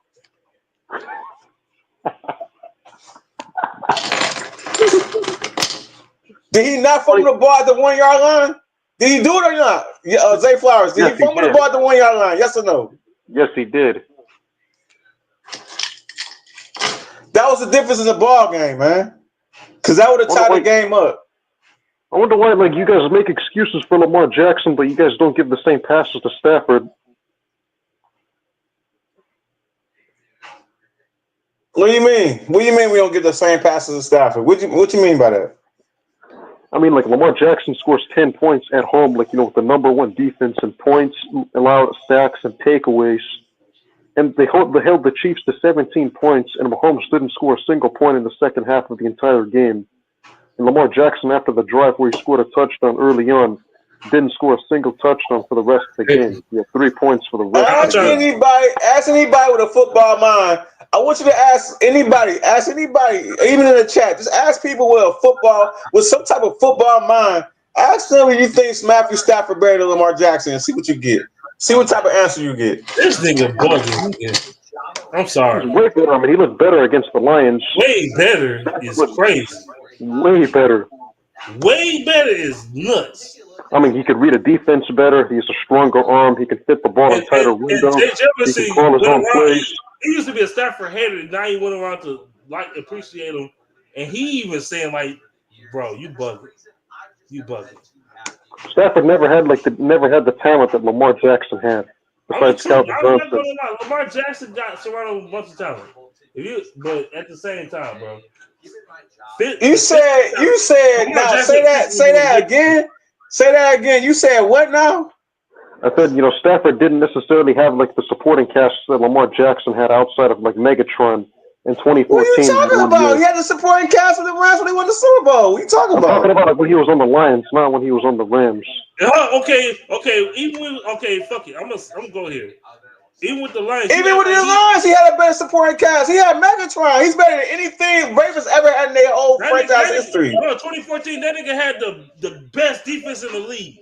That nigga had Golden Tate, and he had fucking Reggie Bush. Yeah. Come on, bro. Cut the shit out, please, though. He had the second best defense. I agree with you. They were the number 2 ranked defense, and he lost to the Cowboys, even though they got robbed. Stafford could have been better in that game. Stafford threw 2 picks and critical interception in the fourth quarter, man. He was one of the main reasons why we lost that fucking game.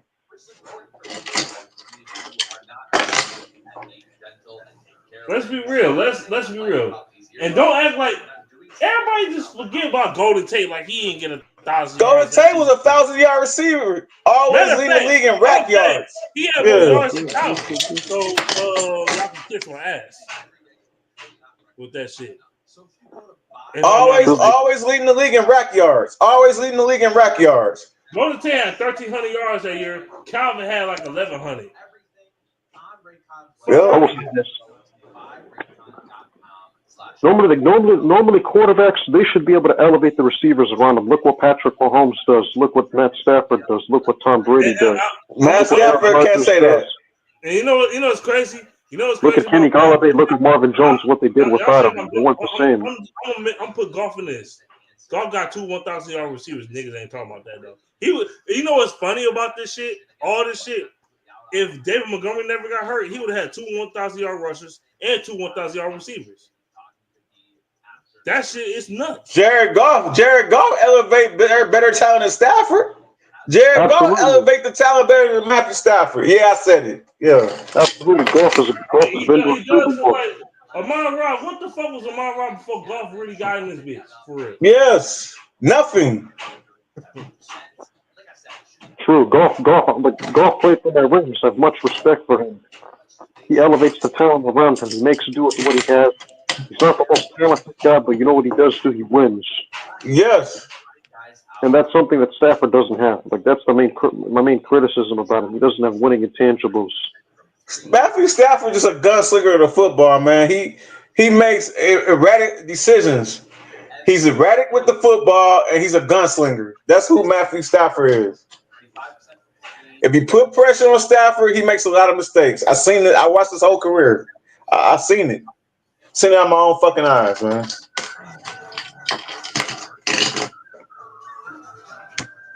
We'll see what he do tomorrow night against the Vikings. That game I really want to see that game. Bad as hell. I ain't gonna lie. I do too. I want to see it. Speaking of interceptions, I will say this. Baker Mayfield had 16 interceptions, which was tied for the league lead. But in this game, like against the Commanders, he didn't even throw a single one and had a passer rating of 146.5 and completed 83% of his passes and still lost. 10% increase at 28.6%. And then Jay Nivey, before he got hurt. That's because they couldn't do shit in the red zone. 3% last year. That's ironic. I mean, how the NFL works. He won games despite throwing multiple picks, but the game where he had a like damn near perfect outside of the fumble, he ended up losing. they love the offense that he is playing this year. That's what we play next week. We play the Commanders next week. Yep. I say, look, I think the Lions gonna beat them. They're gonna beat the shit out of them. Hey, I'm gonna be honest, man. A lot of people ain't honest like I am, man. So I'm gonna say this: we gonna win the game, but it's not gonna be easy what people think it is. I'll tell you that right now. We always struggle against mobile quarterbacks. I've been watching the Detroit Lions my whole life. We always struggle against a mobile quarterback. We do, but I mean, Sam Darnold. I mean, he ain't as mobile, but he can run. No, that nigga can run, man. I don't care what you say. That nigga can run the football. I ain't talking about Jaden Daniels. I'm talking about Darnold. I'm talking about Daniels. That's what we play next week. The Commanders. He like a baby Lamar. He like baby Lamar. Yeah, and I'm worried. Shit. I will say this. You guys do have some points about Stafford. He did the 1 year he had a good team. I mean, he had a chance to win the NFC North, and he failed that year. He lost some games that he should. Yeah, honestly, he had a couple good teams. If I'm going to be honest with you, Stafford and his whole team as a Lion, he should have won the division at least 3 times. 3 times. 2014, he should have won it. It was wide open. 2014, 2013, and motherfucking 2015. The fuck? Why do you say 2015? No, I mean 2016. My bad. 2016, he could have won it that year. I mean, he carried them. I will give him credit. He had 8 game-winning drives. The reason, hell, you could say 2015 too, because the Packers was one. We went 7-9 that year. The Packers. Yeah, we went 7-9 that year. Yeah. The Vikings were 11-5. 9-7 that year. Minnesota was 11-5 that year. But that 2015 season, I'm not gonna blame it on him because look, you got cheat out the Seahawks game, you got cheat out the Packers game. That's 2 games right there. Yeah, but the Vikings won the division though. They went 11-5. Yeah. So. Yeah, the Vikings ain't shit. Fuck the Vikings. Ain't that the year that Aaron Rodgers broke his collarbone? That was 2017. That was 2 years later. Yeah, 2015 is the year where the Lions, the Vikings won 11-5 with Teddy Bridgewater and Blair Walsh. And they didn't do shit. Real talk, the 2016 Lions should have won the division. Y'all went in there 9-7. Y'all should have really went in there 11-5. That's because Matthew Stafford choked in that game, man. He choked against the Giants. Niggas don't talk about that. Yep. He choked against the Cowboys. Niggas don't talk about that. He also choked against the motherfucking who else did he play against? The Bears? No, it was the Bears or some shit. He choked against somebody that year. He choked that year. Yeah, he did. Because the Packers that year went 10-6 and went to the AFC Championship game. We started off here's how that happened. Matter of fact, Matthew Stafford was having an MVP type of season. We went 9-4. The first 13 games we went 9-4. We had the division on lock, but Stafford got hurt. Remember, he got hurt in that Chicago Bear game. He fucked up his thumb on his throwing hand. I think he broke his thumb on his throwing hand. Yeah. He fucked up the coochie finger. Yeah. You bitch. But yeah, Kelly, he used to be decent. Him, but look at the last few years. I mean, Lamar ain't won nothing. Yeah, all those surgeries. Allen ain't won nothing. Burrow ain't won nothing. And Stafford got a chip. She got elbows 2 times. She's done. Nothing. Hey, hey, what's up with this fucking Lamar Jackson slander, man? What's up, man? Why you don't like Lamar Jackson, bro? He's like Lamar Jackson and Josh Allen are yet to reach the Super Bowl. I mean, Jared Goff made it. Jalen Hurts made it. Stafford made it when he left the Lions and went to the Rams with one of the worst rushing attacks in the league and an average defense. Burrow made it. Brock Purdy even made it. Jimmy Garoppolo made it. Man, come on, man. We're not going to do that. No. I mean, I've seen worse QBs make it. I've seen guys like Jimmy Garoppolo and Brock Purdy make it, but Lamar Jackson somehow isn't good enough to make it. Despite his defense only giving up 17 against the Chiefs. He got to deliver. His legacy on the line. Like I said, his legacy on the line next week. I don't care what anybody says. His legacy is on the line, bro. And even in 2020, remember when he played the Bills? Like the Bills only scored 10 points offensively. He got to the If he red don't zone get to the first Super down. Bowl, and he got Derrick Henry, he got a stacked team this year. If he doesn't get to the Super Bowl this season, I won't hear shit about Lamar Jackson ever again. And I don't even like Stafford, but he's a much better quarterback than Lamar. Yeah, he does throw a lot of interceptions, does make careless decisions. But From hey, a talented standpoint, no, he's not. not talent, but if you put a team around him, he can be successful. We saw it with the Rams.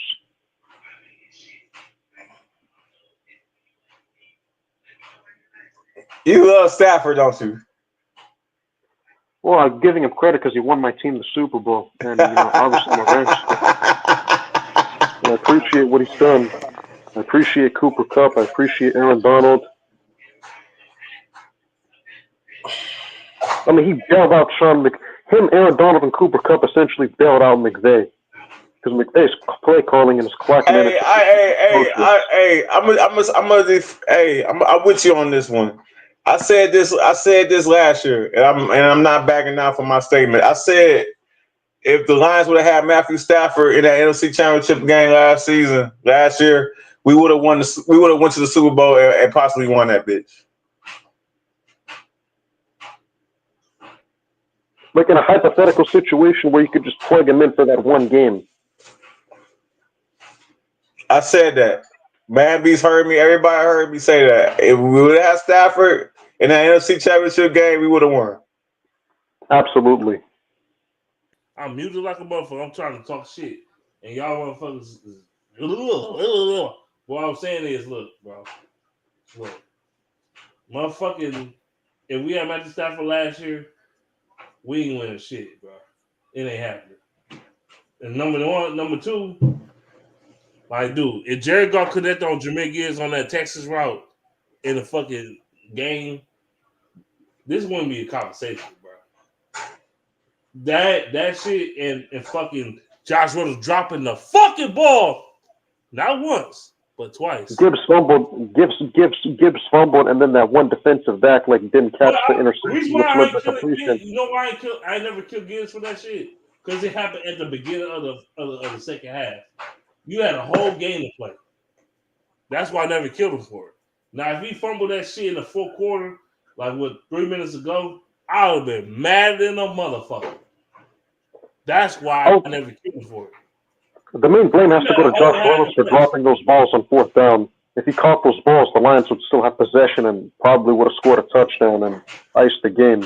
Jared Goff was so inaccurate in that game. I don't know if y'all watched that game like that, like I did. I really sat there and watched that motherfucker. He was so inaccurate. He missed 2 easy touchdowns in that game, man. Overthrowing J-Mo both times. Yeah, he did. But y'all don't talk about that though. No, I watch the games. I sit there and I watch games, man. That's what I do. I definitely mentioned the one that he overthrew fucking Gibbs on. I definitely talk about that one. Yes. That Gibbs Texas route. If he connected with Gibbs, it's over. Right. And then the one to J-Mo. Like, what the fuck was that, man? J-Mo was open. But you know what? What would the score have been if he connected those throws? Think about this too. This a lot of these niggas first time in the playoffs too. Though. You gotta think about that shit too. Except Josh Reynolds. It don't matter, man. It don't matter, man. You gotta show up and show out. You in the NFL, man. What would have been the score? That's an excuse to me, man. You gotta make those plays, man. That's on Stafford. That's Stafford. That's on Jared Goff. That's on Goff, man. Well, what would have been the score if he didn't miss J-Mo open twice? If he made that throw to Gibbs and he made that throw to J-Mo, the game's over. Game over. I don't give a fuck what the Niners do. So it would have been 38-10 at that point. Say what? So the score you guys would have been up 38-10 if you made those throws earlier in the game. Yeah, we would have been up big. We'd probably been up by 24, 25 points. Yeah. Because you guys it was 24 to 7 at one point. It was 24-7. Yeah. It would have been 31-7. It would have been 38-7, some shit like that. Yeah. I mean, and even if the Commanders somehow come back, I mean, it's just going to be garbage time touchdowns, and all the Lions would have to do is run the clock out. Yeah. And throw like short passes to keep the clock running. He just stay balanced, be semi-aggressive, but don't handcuff the offense. Like, you know, like if you have a big lead, like you're gonna have to like actually like, you know, run the ball a little bit more. You're gonna have to throw short routes and stay in bounds. That's why I said Goff gonna have to prove it. If the Detroit Lions plan on winning the Super Bowl, Jared Goff gonna have the ball, man. Because he had because in that NFC Championship game last year, he didn't lose the game for us, but he didn't win it for us either. So he gonna have to ball out, man. He got everything you need. He got all the weapons. You know what I'm saying? He got studs on defense. So it's no excuses. Jared Goff fucked up in the game, but you got to also you cannot ignore Josh Reynolds. I'm sorry, you just cannot. You cannot. If you ignore that shit, you're not a real fan, bro. I'm sorry. I don't know how good. I mean, the Rams got rid of him for a reason. This nigga went over twice and dropped them bitches. Yeah, he was. Yeah, he fucked up. That's why he's not on the team. Yeah. But people forget he dropped balls against the Patriots, like when in the Super Bowl. Okay, no, fuck that bullshit you talking about. If that nigga caught one ball, and we win the game, just one. Okay, you ain't just both of them. Fuck it. One ball, nigga, and we was in the red zone, nigga. What the fuck is you doing? Hey, you talk about Matthew Stafford? Let's go back to the Stafford shit. I think Justin Herbert's better than Stafford. Oh, hell no. The guy threw 4 picks in a playoff game against the Texans. He has no talent around him, man. Can't nobody do shit with that. It's Keenan Allen. He has, like, look at the guys he has. Okay, this nigga Austin Eckler. I mean, Stafford defender, dude. They the same nigga, literally the same player.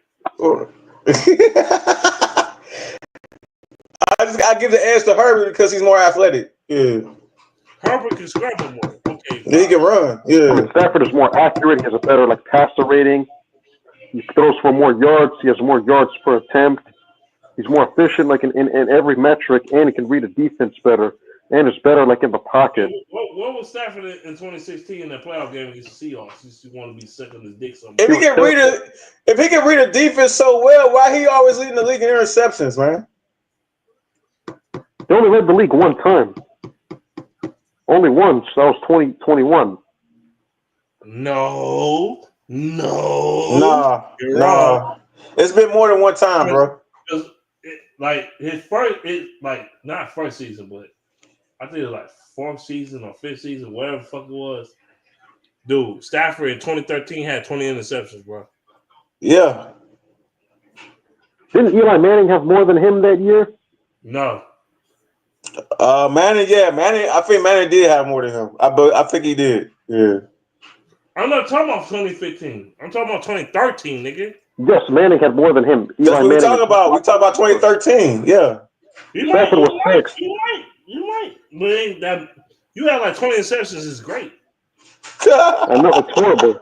Nigga bucking like damn, Philip Rivers threw more than 20 interceptions. Philip Rivers threw more than 26. Brett Favre did it. Kurt Warner did it. Drew Brees threw over 20 interceptions in a year. Because you bugging, my nigga. I'm sorry. You act like Stafford's the only elite quarterback to throw more like 20 interceptions in a season. Philip Rivers did it. Drew Brees did it. Kurt Warner did it. Brett Favre did it. What's his name? Dante Culpepper did it. I mean, all of them did it. Peyton Manning did it. All of them did it. Except Brady. But all of them did it.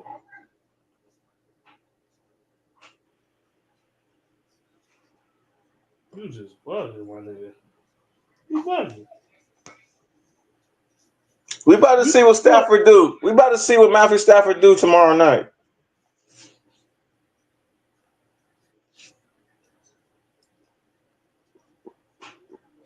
We about to see. Because Brian Flores is gonna put that pressure on Stafford. We about to see we about to see what he gonna do with that.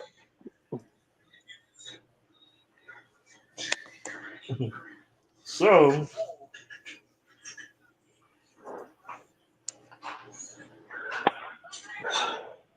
Stafford thrown in 2013, 19 He had 19 interceptions. picks. He had 19, yeah. And the year before that, it wasn't too far behind, 17. Damn. That dude steady throwing picks, boy. And the year he won the Super Bowl, it was He threw 17. 17. Yep. Damn, the 2011 and 2021 season. Now every 10 years, I got to expect you to throw the ball like that. Every 10 years, 40 touchdowns and 17 picks. Every 2 years. I mean, every 10 years. Basically. But anyway, he also in his rookie year. Hold on, his rookie year he threw 20 interceptions. He did 20's rookie year.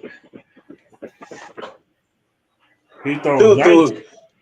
threw a lot of interceptions in his career, man. Speaking of interceptions, in 2021, Lamar had 13 in like 12 games.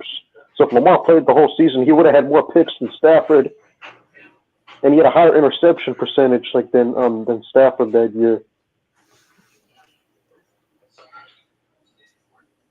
How many picks did Lamar Jackson throw this year? This year, he only had 4.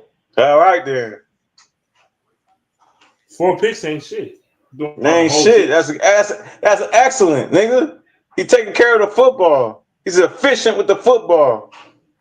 He had one of the best efficient seasons in NFL history for a quarterback. Probably Put some respect on Lamar This Jackson's name, man. nigga had over 800 yards. He might still lose and shit in the playoffs. He might still lose. I ain't gonna lie, you play against Josh Allen, nigga. That's hard, bro. That's some hard work, nigga. I ain't gonna. Hey man, he destroyed him early in the year. He destroyed Josh Allen early in the year. That They don't mean destroyed him.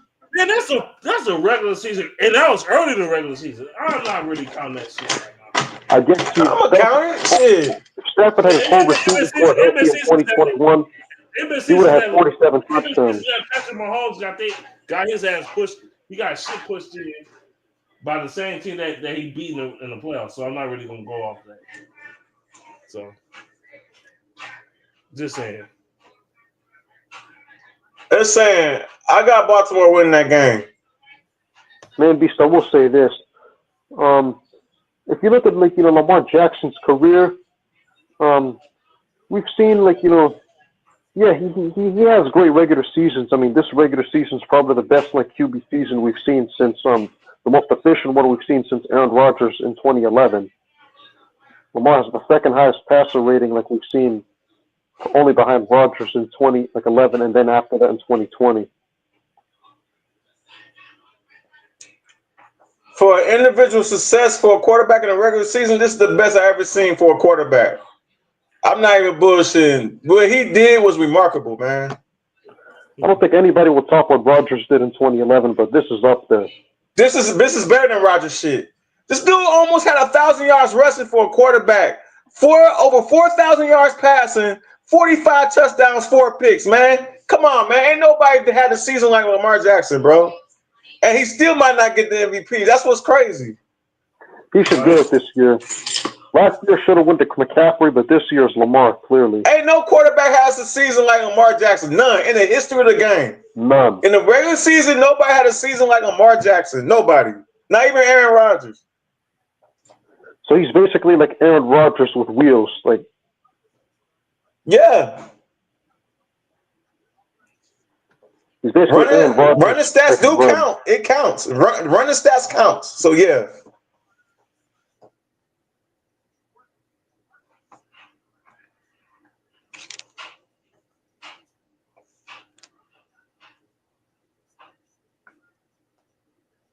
And he still might not get the MVP. That's what's so crazy to me about this shit.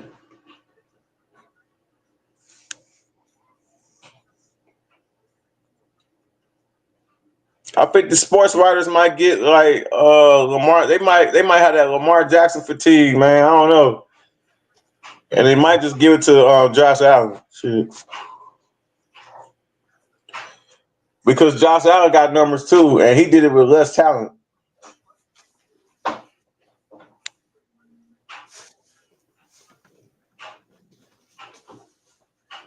Josh Allen he don't have the talent like Lamar has right now. No. That's what he was trying to talk about, but you gotta look at this. I said, look, right now, you think they'll beat the Lions? No. I'm talking about the teams in the past. I'm talking about Matthew Stafford 2021 Rams team. You think they'll beat the Lions right now? No. It's not. No. Hell no. Who? The 2021 Rams team? No. To beat the Lions right now? Fuck no. I already said that. No. Fuck no. Man, Lions run all over their shit. Yeah. They're talking about certain time. Man, now they want to diss up the fucking Pistons. Get the fuck out of here. Hey, how about them Pistons? The Pistons. I mean, my bad. The Detroit Pistons. How about them, man? Shit, they doing good right now. This is crazy. His brother was one draft pick ahead of him. Yeah. You talking about Thompson? Yeah, his brother, his twin brother was one draft pick ahead of him. Yeah, I saw that. Yeah. Who's better? They're about the same, bro. They about the same. They the same player to me. Yeah. They look the same too. Shit. They twins. Shit, they play the same. Yeah. But you know what's weird to me? You ain't gonna agree with me. I think Asar is slightly, and I mean slightly. Just slightly, more athletic than his brother. Mm-hmm. He is. He's slightly. All right, sorry about that. That motherfucker jump out of space in this bitch. Hey, shout out to the Detroit Red Wings too, by the way. 7-game winning streak, man. Hottest team in the NHL right now. Yep. Who's they fired because they've been going fucking ballistic. What the fuck is this shit? What the fuck? Yeah. They've been busting ass. As soon as they fired LeBron, they've been going ham in this bitch. They play a better defense. They playing like an actual team, man. I love it right now. I got a question for y'all. So what do you guys think about Baker Mayfield throwing 41 touchdowns and having like 42, like 4,400 yards and having a passer rating of like 106 and a half? But he choked this bitch. I'm not gonna cap. Mayfield didn't do enough to win the game, man. He didn't do enough. I don't want to talk about Baker Mayfield. True. He could have been a lot better. He definitely, I mean, granted the play call was terrible, but at the end of the day, I mean, Mayfield definitely could have audible. I seen Dante earlier today, or yesterday, whatever. I seen Dante. I mean, when they were in the red zone, Mayfield could have at least called an audible, or he could have at least done that. He called Baker ass crack. He's gonna choke. I mean, he did lead his team down the field, but, you know, unfortunately, I mean, the play calling was just terrible. Like, once he got down the field, I mean, they didn't want to, like, call the right play. They decided to do a QB sneak on 3rd and 1 or, like, 2nd and 1 or whatnot, instead of trying to, like, do a play action, trying to get in the end zone or run the ball. I think the real reason why never mind, this is off topic. The end around, I think that was what cost them the game. I mean, the end around. I don't know why they called that. Mike Tomlin should be fired. That's why. I've never seen a game. I've been watching the Pittsburgh Steelers my whole life. They're actually my second favorite team in the NFL. Detroit always be number 1. Number 2 is the Pittsburgh Steelers. I watched a lot of Pittsburgh games in my lifetime, man. I've never seen this team get punked like they did yesterday. They got punked, man. They got socked in the mouth, man. And the Ravens did all that shit just to lose to the Chiefs. And the Steelers are going to be irrelevant for a long time, unless they get a new owner. I don't know if they keep Tomlin. I don't know. They said they're going to keep him. For the reports I've been hearing, they said they're going to keep Tomlin. Steelers will never win another Super Bowl as long as he's employed as the head coach. Oh, fuck no. Hell no. Absolutely not. I don't know, man. First of all, they got to get a quarterback, man.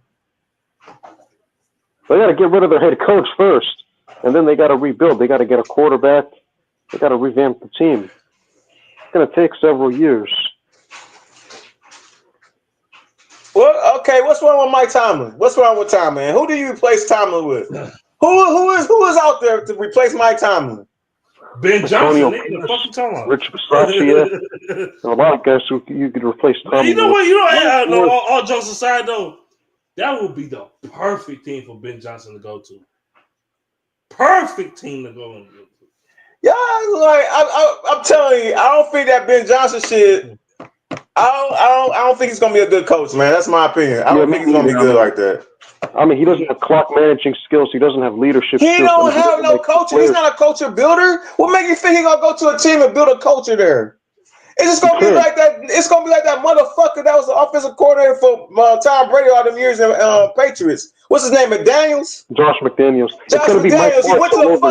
He went to the fucking Raiders and shit the bed, nigga. And he was out of there after 1 year. It's gonna be Mike Martz all over again because I'm a Rams fan. I remember when we had Mike Martz. When we got rid of Dick Vermeil, Dude was the best offensive coordinator in football for years. Soon as he got his head coaching job, he shit the bed and they got his bitch ass out of there. That's what's gonna happen to Ben Johnson. I guarantee you. Mark my word on that shit. I ain't gonna say he'll be a bad coach. I'm not gonna really sit up there. I'm gonna say it, nigga. I'm gonna say it. He's gonna be another Mike Martz. He's not gonna be a great coach. He's not. Just because you call plays don't make you a good coach because you're a good play caller. It's more than that when you're a head coach. It's more than just calling plays, man. You gotta be a leader of men. All that shit. You gotta have time management skills. So you say he ain't Dan Campbell. Dan Campbell no offense, but everybody thinks Dan Campbell was a dumbass head coach because he rah and all this other shit. That motherfucker's smart as fuck, bro. He's smart as fuck. That's why Dan Campbell was the man. Because he's smart. That motherfucker's a cerebral genius, bro. But more importantly, he's a leader of men. He's a leader, man. Pittsburgh, they need to get AP or they need to get Bisaccia as head coach.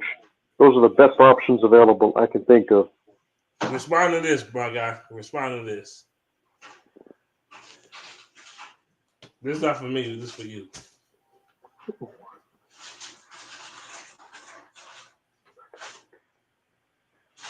I didn't say it. He said it.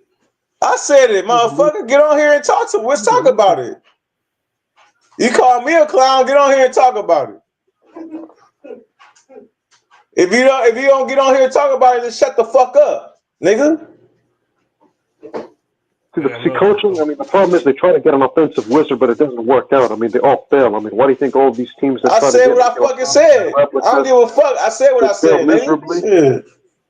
They don't get a guy that can instill the culture. They don't get a guy that knows how to manage. Josh McDaniels, like I said, McDaniels was with the Patriots organization for over 10 years, right? He was considered the best offensive coordinator in football for all those years. He finally get a head coaching job with the Raiders, like I said, and he went over there and he didn't do shit. I mean, come on, McDaniels did nothing without Brady. I mean, before he went to the Patriots, his offenses were horrible. Look at the same when he was on the Rams. Look when he was on the Broncos. When he was the offensive coordinator of the Rams, we were horrible. I mean, we couldn't do nothing. We were like 1-15 that year. Hey, my man, Hashi, he said you sound like you underwater, bro. I know you're talking about you, not Jay. I know you're talking about you because he said that shit before Jay even got on this bitch. What you say? He said you need to fix his mic. You sound like you're underwater. Oh, yeah. He talking about you. Yeah. Sorry about that. My phone is pretty messed up.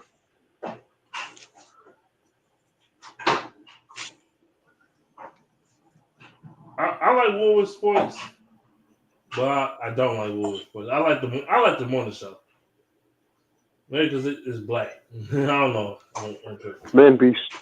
What's up? I will say this. Pittsburgh, they need to get either Antonio Pierce or Rich Bisaccia as the main head coach. They already had Antonio Pierce ain't in on head coaching job. It's over. He already lost. Shit, if Pittsburgh Steelers, who they need is Pete Carroll. I'd take Pete Carroll. Man, Pete Carroll is one way in the grave right now. That nigga like 80. No, he said he wants to come back. You ain't coming back to the Steelers. You don't know that. Hey, you got an old ass owner. The Raiders sabotaged him. The Raiders essentially sabotaged his career.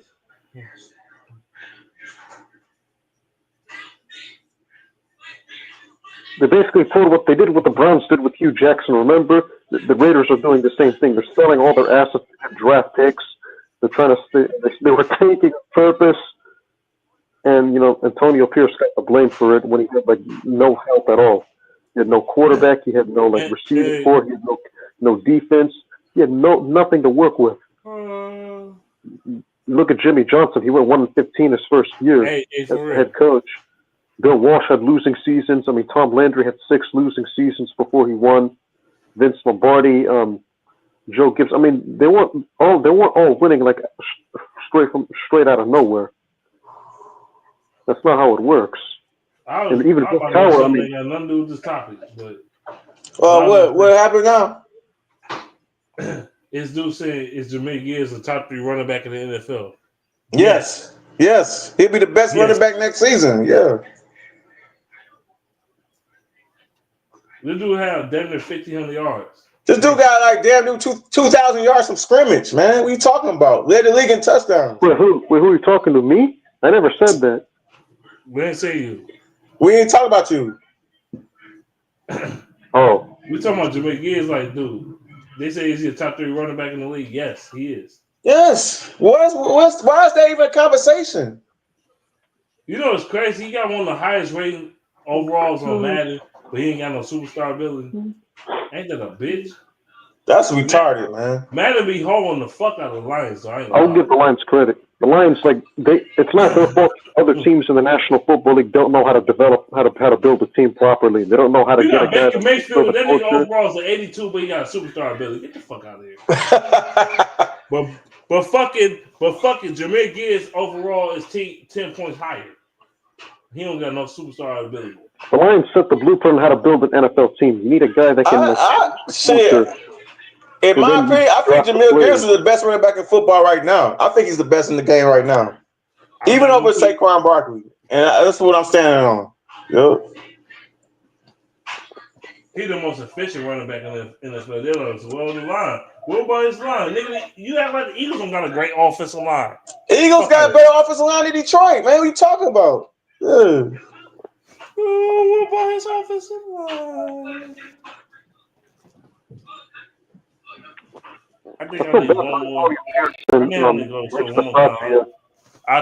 I'll be right back. I'll be back in like a few minutes. Okay. Hey, Jewel. What's up? I feel bad for Rich Bisaccia and Antonio Pierce. I mean, I think they got screwed out of head coaching jobs because of the Raiders.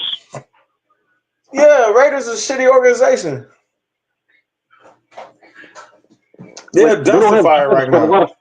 They don't have jobs, but guys like Raheem Morris has a job. Guys like Callahan for the Titans, he has a job. Coaches like Mike Tomlin's still employed. Coaches like Mike McCarthy are still employed, even though he's been a failure. I mean, this is embarrassing. They're a dumpster fire organization, man. I don't like that owner either, man. I don't like him. I never did like him. Sure, I mean, Steve Wilkes doesn't have a job. Antonio Pierce doesn't have a job. Brian Flores Steve Wilkes should have a job because he did great for the 49ers as a coordinator. Yeah, defensive coordinator. Yeah. I mean, Rich took the Raiders to the playoffs and nearly upset the Bengals in the first round. And the Raiders had a terrible defense. The receiving core, their best receiver was out, and they had a horrible offensive line, and he took Derek Carr to the playoffs.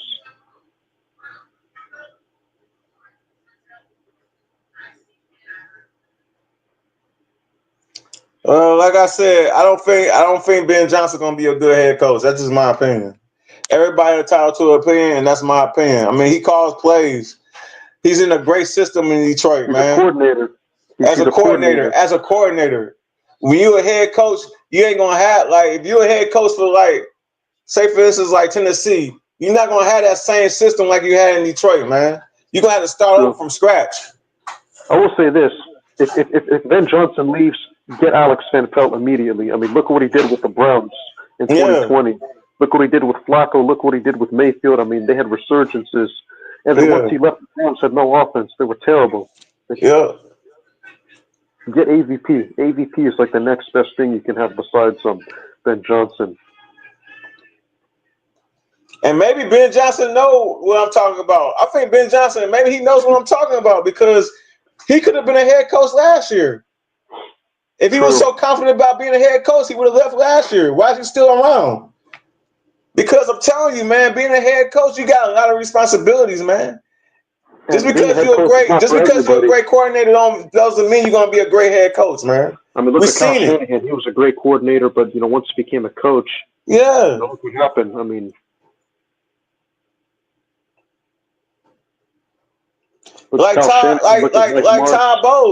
Todd Bowles for Tampa Bay. I think he's a defensive genius. I think he's one of the best defensive coordinators there is in the NFL. But when he became a head coach, man, he's not that good. I told people that. You know what I'm saying? True. You need to stick to what you know best. Ben Johnson, incredible offensive coordinator. Maybe he should just be a coordinator, man. Some people just not ready for that big step. That's a big step, man. Being a head coach is a big step, dog. A lot of people can't handle that. A lot of people can't handle it. Look at Frank Reich. He was a great coordinator with the Eagles. I mean, He sucked as a head coach. He was trash as a head coach. Great offensive coordinator, like you said. Very good. Funny thing is, once he left, the Eagles' offense was terrible. Once the minute Reich left, the Eagles had no offense anymore. Yeah. And how the ownership is in the NFL nowadays, they're not going to give you time to fix it. Yeah. So if you had if you get a bad year, your first year or your second year, you fired. You're not going to get a chance to fix it. They're not going to give you the time. And you remember what then he went to the Colts, and the Colts immediately improved. They went 11-5 and had a fast offense. Right. I mean, he rejuvenated Phillip Rivers' career. Phillip Rivers was old. And these dumbass Detroit Lions fans, if you're smart, you want Ben Johnson to stay as your coordinator, motherfucker. Yeah, you want him to stay, but if he doesn't, then Frank Reich, you got to get either one of them if you want to continue being good. Yeah. Personally, since I'm a Rams fan, I honestly want Alex Van Pelt to be the play caller or Frank Reich to be the coordinator and take over play calling, because I don't trust McVay on that issue. I think McVay is more of a leader, a guy who can instill culture.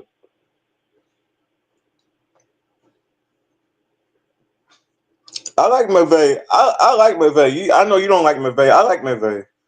I think he's a good coach, and he's a great leader. I mean, the players, they have confidence in him, they have faith in him. But the problem is, I think he needs to give up play calling because it's too predictable at times.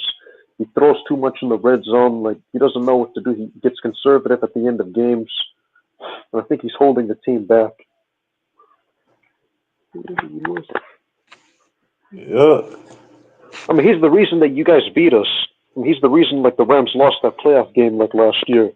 3 straight trips to the red zone and came away with field goals because he tried to force feed the receivers instead of run the ball.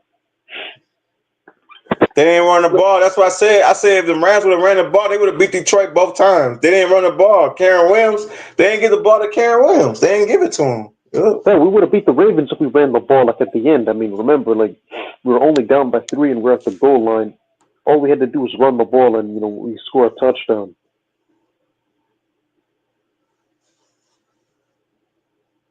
So that's another game that costed us. But, it's all good. I think he knows what's best for the team, and I think he just needs to give up play calling and have somebody else do it. Well, he can, manage the other stuff about coaching. And then this Ben Johnson shit. Where was Ben Johnson at before the Detroit Lions? Nobody never heard this motherfucker's name before he went to the Detroit Lions and had Jared Goff. Who was Ben Johnson before Goff? Can anybody tell me that? Can anybody on this panel, on this chat, tell me that? Who was Ben Johnson before Jared Goff? Nobody. Nothing. He was nothing. That's who he was, motherfucker. Look at else. I mean, look what he did. The job he did with Bryce Young. Panthers were literally very close to being 7-10. I mean, they nearly beat the Chiefs and Eagles. Just like what's his name? Josh McDaniels. Who was he? Like you said, who was Josh McDaniels before Tom Brady? Nothing. Nothing. And look at the Raiders, once they got rid of Rich, horrible. And then, once they had AP, I mean, he fixed the team, and, they won 6 games after that. He beat Mahomes on the road at Arrowhead with no offense. So, I mean, he almost beat him this year on the road, despite having nothing. Right. If he had a below average offense, he would have beat Mahomes again. I mean, honestly, I mean, an NFL team needs to pick him up. He has to be a coach somewhere else, and I guarantee you, they'll start winning. Yeah. Personally, I want him to go to Pittsburgh because, hey, I mean, if he goes to Pittsburgh, I mean, they have a good roster, they have a good defense. And who you referring to again? You talking about that head coach that was the temporary head coach for the Raiders that year? Yeah, but that was performance. I was referring to Antonio Pierce. Like, oh, you talking about Antonio Pierce? Yeah, okay. I think he'd be a great fit for Pittsburgh. Who was the head coach again before Antonio Pierce? He was a temporary head coach for Rich Bisaccia. He's the damn, I can't even pronounce his name. Say it again. Yeah. But yeah, he should have been the head coach. I thought they should have just gave it to him because they responded well when he was coaching them. Mike Mayock wanted to keep him, but he got fired. I mean, Mark Davis got rid of him for some reason. Yeah, the players have a lot of trust in Mike and Bisaccia. I mean, he took over the locker room. He made the changes that John Gruden wouldn't make, and the players, they had like confidence in him. They had faith in him. He instilled the culture and everything.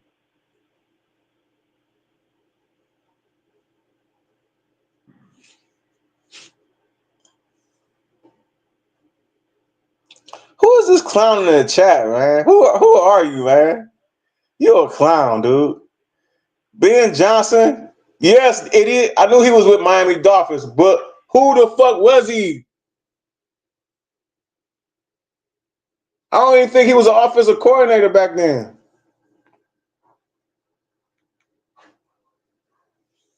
Fucking clown? Shit.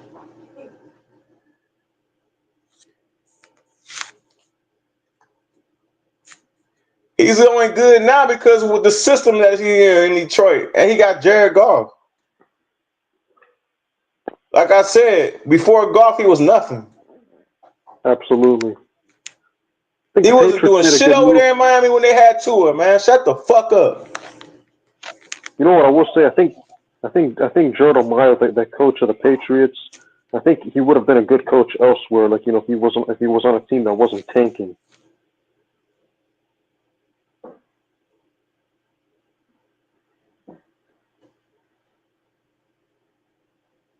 I think the Meyer dude should get another opportunity because I think he was sabotaged by the Patriots. This dude here clowning, man. This dude really think he knows something, man. I mean, this is basically what the Browns. Remember when the Browns traded away all their assets in 2016 when they got Hugh Jackson?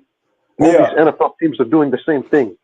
Look, the Raiders did the same thing. The Patriots did the same thing, and then everybody wants to paint the coach as terrible.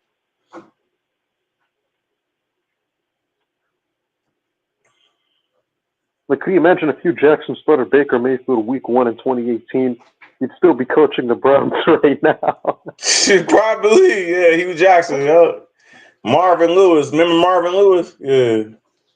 I mean, and one guy said he'd rather have Hugh Jackson than Stefanski because he says Stefanski's garbage. Yeah, he trash, man. I mean, look at Baker Mayfield. Look what he did once he left. I mean, he's playing great. I mean, he threw 41 touchdowns and 400 yards. Yeah, he in a better organization, too. That's why I said where you go matters. Sure, where you go matters. Even if they drafted, if Allen or Jackson went to the Browns, they wouldn't have been successful. They didn't have the coaching. They didn't have the receiving core. They didn't have the offensive line like earlier at the time. And they didn't have the defense. And they didn't have the coordinators.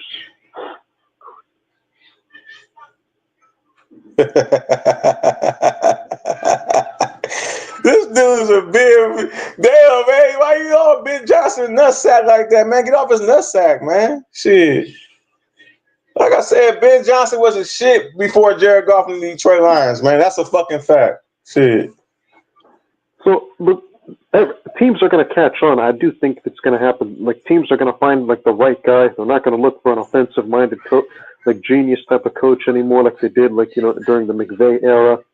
You know what they're going to do? They're going to find the right guy. They're going to find the guy that can change the culture. They're going to find the guy that the players can trust. They're going to find the guy that, you know, can lead them to the promised land. That's why Dan Campbell. That's what I love about Dan Campbell, man. Because he's so smart. He's a smart head coach. He's a leader of men. He's a great motivator. Like players love to play for this guy, man. I will say this: the Lions, like in the future, I mean, once Andy Reid retires, Dan Campbell's going to run the NFL for the next decade. The dude know how to build a culture. That's what I love about him, man. He knows how to build a culture. And this team is a reflection of the city, and this team is a reflection of him. And I love this shit. You know what this is going to be? This is basically going to be the 49ers. Remember when they went from Montana to Young? It's going to be like that, or it's going to be like what the Packers had with Brett Favre and Aaron Rodgers. Right. Because Goff is going to get old at some point, and they're going to have to draft a quarterback in the future. Yeah, Jared Goff already 30 years old right now? Yeah. I'd say he has about like 5 good years left, 4 or 5 good years, and then starts going downhill. Right. I mean, you guys should have at least 1 Super Bowl, maybe 2, like by the time Goff gets old. Right. We got a chance. This team got a chance to become a dynasty, man. Especially if we win the Super Bowl this year, which I got to win it all. I got the Lions winning it all this year. If they can do that for me, this team can become a dynasty for real. You know what I will do? Like 2027. Because we mainly young. We young at every position damn near, except for a couple guys on the O-line. Like in 2028 or 2029, I draft a quarterback like in the 3rd or 4th round that has talent, and then have him sit under Goff for like a year. And then once Goff gets old, he can come in and become the starter. And then the dynasty will continue.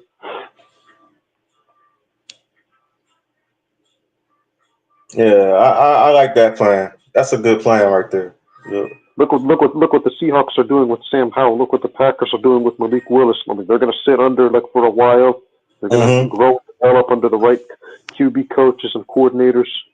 And look what's going to happen once they get like an opportunity. I mean, they're going to ball out like once if the quarterback gets injured or at the end of the year, and they're going to get a big contract elsewhere. I think the Packer organization fucked up for giving Jordan Love that money, man. They should have never gave it to him. I do think Malik Willis, honestly, I think he has a bright future. I mean, the Packers have the quarterback coaches and the coordinators, and he's going to develop, and he's going to have a great game at the end of the year where they decide to rest their starters, and he's going to earn like a starting job like elsewhere. I think, hey, you want to know something? This Green Bay Packers team, when Malik Willis starts for the Green Bay Packers, first of all, they undefeated when he plays for them. When he starts games for them, they undefeated. It's just something about Malik Willis, man. They just got more spunk on offense when he's out there. And he doesn't make mistakes either. He don't turn the ball over like Jordan Love. Yeah. Can you imagine if Malik Willis was on a team like a loaded offense, like if you put him on like the 49ers teams that Purdy was on? Yeah. Imagine how nasty he would be. Yeah. The West Coast offense. Yeah. Or even the Dolphins. I mean, imagine if you had Tyreek Hill and Jalen Waddle.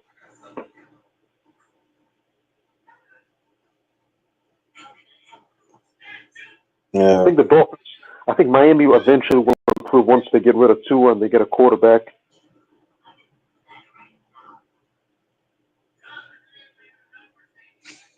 I was never a fan of Tua. Never. I was never a fan of Tua. He got an average arm. He just got an average arm, man. And he's injury prone. Yeah. Injury prone, yeah. Yeah.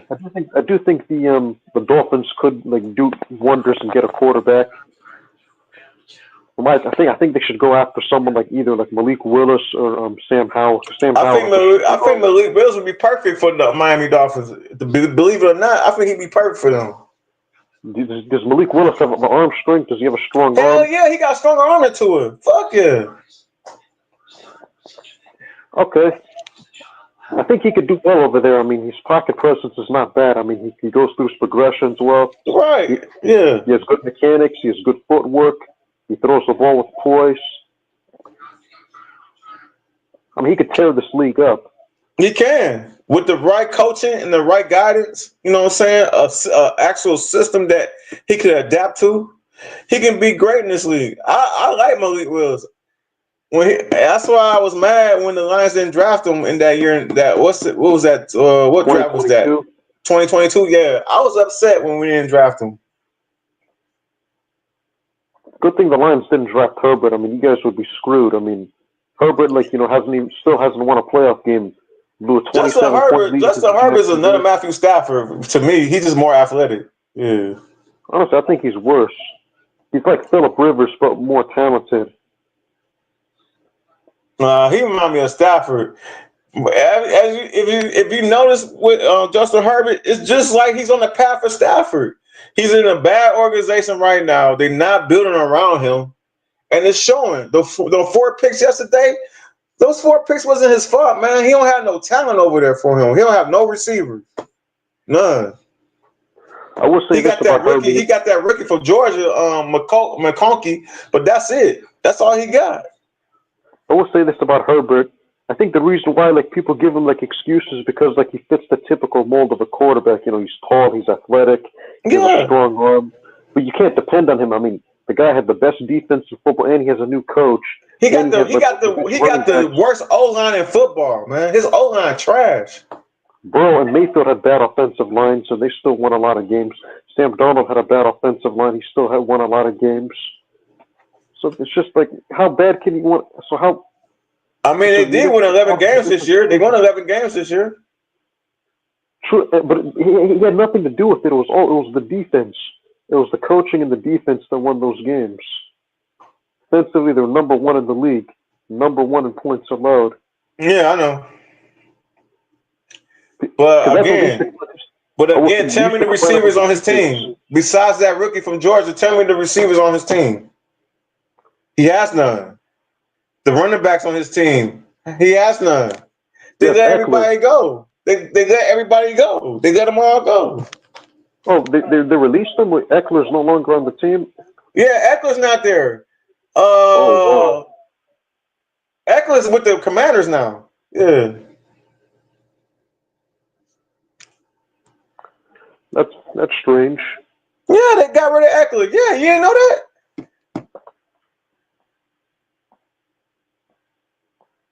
That's strange. I think Herbert. I honestly think he's going to end up he's going to be another Phillip Rivers, but more talented. Yeah, I can see that too. He can be another Phillip Rivers, but more talented. But to me, he just reminds me of Stafford because that big arm. He got a big arm, and he's more athletic. Yeah. He a gunslinger. Yeah.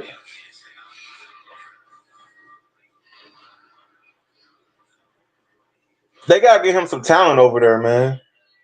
It's like the Quentin Johnston trash. Yeah. Every year he gets swept by the Chiefs. I mean, he could have beat them this year, and a lot of the games were close. I mean, they held Mahomes in check to 17 points both times, and he lost both games.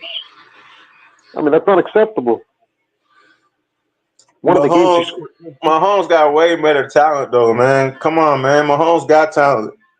This dude, Justin Herbert, don't have no talent over there this year, man. Mahomes had bad receiving core, last year when Kelsey was injured. They were dropping a lot of balls in 2023. Mahomes didn't have a good receiving core last year when Kelsey wasn't playing, and then the other quarterbacks that didn't have good receiving cores. Well, they gotta give him some weapons over there, man. Because I'm telling you, man, he only got one receiver that's competent. That's it. Yeah, they got to get him some talent, though. They got to get him some talent, man. They got rid of his talent. They got rid of it. Not going to make a difference. Both playoff games this year and then a couple years back were winnable. He should have won both of them. Yeah, they should have, but they didn't get it done. Yeah. Okay. What are we talking about? I'm talking about Justin Herbert right now. Man, he's saying Justin Herbert ain't that good. He might not be. See, I think he is. I think they just don't know how to build around him. He's in a bad spot anyway. Jim Harbaugh came in that bit to turn him into a winner. Yeah, they won 11 games this year. Yeah, that's because of that defense. That's why. Honestly, I never thought they were better than Denver. Herbert won the division in 2021. I mean, remember, all he had to do was beat Kansas City, and all he had to do was beat the 4-win Texans, and he couldn't do it. Choked that division away. And then, 2022, the very next year, against the Chiefs, he threw a pick six to lose the game. A 99-yard pick six when he was only down 3 with a chance to take the lead. And then, he just blew a lot of games. You can't rely on Sound this guy. familiar? Sound familiar? Everything you're saying sound familiar. Everything you're just saying right now, we were saying that about Matthew Stafford.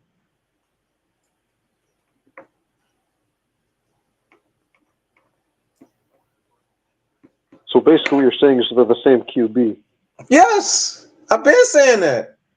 I was drinking my stuff, but yeah, my bad. But yeah, bro, Justin Herbert. They the same quarterback to me. Same quarterback, man. What you saying about Justin Herbert? People were saying that about Matthew Stafford for years. Before he went to the Rams, at least. Quentin Johnston is fucking horrible. That's what I just said. Quentin Johnston from TCU, garbage, trash.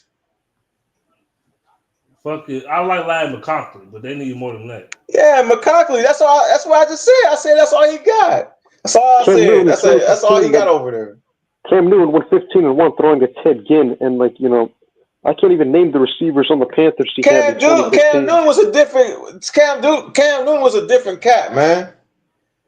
You can't make that comparison. Cam Newton was just a different motherfucker, man. He was an MVP of the league too, by the way. My nigga Simp Newton, I got it. Yeah. You can call him simp and all that. I don't care about off the field, but on the field, he was that guy, man. I take Cam Newton against any quarterback in the history of the game. I don't give a fuck what you're talking about. You said over the history of the NFL is crazy. I take Cam Newton against any quarterback in the history of the NFL. Yeah, I said that. You guys give them passes, but when you look at you guys Cam Newton, he still got NFL records that haven't been broken to this day. He still threw for over 4,000 yards as a rookie. No other quarterback in the history of the game done that. Can you imagine if Cam Newton had a great offensive-minded, offensive His coordinator? His first game in the NFL, he threw for over 430 yards, bro. Can you imagine if Cam Newton actually had the offensive coordinators and the QB coaches that some of these guys have today and could develop? Yeah. He would tear the league up. He went to a Super Bowl. His team was 15-1, went to a Super Bowl with no offensive talent around him, except for a couple of running backs. Except for Olsen. That's the only thing they had. Yeah.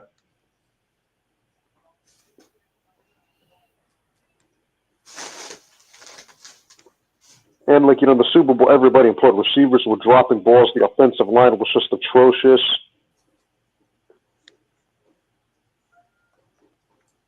I like Cam, man. I like Cam Newton, bro. Shit. Honestly, if the receivers weren't dropping balls, there's a good chance that Cam Newton wouldn't have performed that bad in the Super Bowl. I actually agree with Amateur right here on tour. I agree with him. I agree.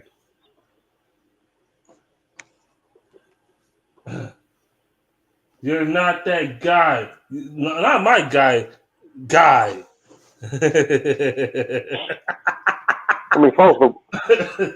for real, Cam Newton in the league, he was good, but he wasn't like that.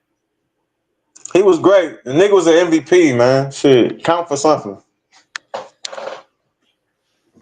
So essentially, he was the MVP. So was he just didn't have enough peak years, and it wasn't his fault. It was Carolina. It was garbage. The organization trash. They didn't want to build around him. And he kept taking big hits and shit, man. He ain't had no talent around him for real. He was the talent, nigga, in Carolina. Shit. 2018, he was 6-2, and then they imploded once he got injured. Yeah, he got hit in that shoulder. He was never the same. I said that. Cam Newton, obviously, if he had a good roster, this guy he never had a good roster. That's what I tell people. You gotta make shit. Hey, I'm telling you, man, where you go matters. I've been saying this, and I'm always gonna say that. They never built around that man. Honestly, wish my It could have been It could have been sky's the limit for this man. They would have built around him. They never did, man. He was the Carolina Panthers. I'd love to have Cam Newton on my Rams, like at least like in the That's late why I said 2010s. for individual talent, I take Cam Newton over against any quarterback in the history of the game. Could you imagine a pairing with him and like Sean McVay in the 2010s? Like how nasty that would have been. Yeah, he's unstoppable, man. That dude was 6'5", 6'6", 250-something pounds. Great Like speed, can run you over, and had a cannon for a fucking arm, man. Who's stopping that, man? Cam Newton in his career had 3,200 passing yards and basically 60% completion percentage. And yeah, with no receivers. With no receivers, keep that in mind. Can you name it? Hey, Woods, give him Cooper Kupp, give him Sammy Watkins. Hey, man, you know sports. He has some called as running backs in D'Angelo Williams and motherfucking Stewart. They was called. Hey, man, bitch, you know your sports. Tell me who is his running backs. I mean, his receivers. Tell me who his receivers were. Ted Ginn, garbage. Late faces of Steve Smith. He was just late faces of Steve Smith. That don't count, man. He was been past his prime. He was getting ready to get out the NFL. Who else? Calvin Benjamin, trash. Garbage. Who else? Fat garbage at that. Trash. Who else? Who else at the receiver position? He had, what's that dude's name? Coffrey, some shit. Garbage. Again, trash. Again, who else? I'm gonna look at this shit up. Hold on. I know this nigga's playing with fucking XFL players, man. Get the fuck out of here, man. His best receiver was Greg Olsen, no cap. It was the tight end, yeah. I mean, he had Ted Ginn. He had Ted Ginn, trash. Ted Ginn, he made some big plays though. He can't cap, though. He can't even lie. Man, that nigga garbage as fuck, man. Did he even have a 1,000-yard receiving year ever? No, I don't believe that. Exactly, man. Stop it, man. I remember that nigga Ted Ginn on Madden 07, nigga. That nigga was on Madden 07, nigga, with the Dolphins, nigga. So do you think the Rams? Hold up. That nigga was, I ain't gonna lie, he was cold on the Dolphins as a punt returner. I mean, a kick returner. Yeah, he got speed. That's it, man. Yeah. If Cam was on the 2017 and the 2018 Rams, do you think they'd be a cheat code offensively? If he was on that 2018 LA Rams, they win the Super Bowl, bro. Ain't no way Belichick, he don't have nothing for him. The Rams might have won 16-0 that year with Cam. They probably would have went undefeated that year with Cam Newton at the quarterback position, bro. I swear to God. And you had Todd Gurley, and you had Cooper Kupp, and you had what's the other receiver they had over there? Robert Woods. Yeah. Hell, they even had Tyler Higbee, Gerald Everett. They had Malcolm Brown they could have utilized. Yeah. Cam Newton made use of them. I mean, Gerald Everett was pretty good. Tyler Higbee was pretty good. And then you also still had Robert Woods. You still had Brandon Cook. You still had Josh Reynolds. You still had if you put Cam Newton on that 2018 Rams team, they win the Super Bowl. Bill Belichick wouldn't be able to do anything to him. Because he could run and he could throw. I mean, because he's a dual threat, man. That's what I said. That's what I'm saying. If the Lions don't win the Super Bowl, it's because Jared Goff, he can't run. He's a lame duck in the pocket. He don't have no scrambling ability, dog. He can throw that bitch, but he can't run. He can throw that bitch with the best of them, but he has no mobility. That nigga's trash when it comes to mobile. Yep. So against Kim, even if you load the box, he could still do like quarterback options and designed running plays.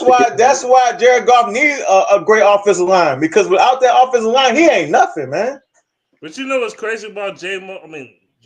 I was about to mention J-Mo name. I said Goff with him.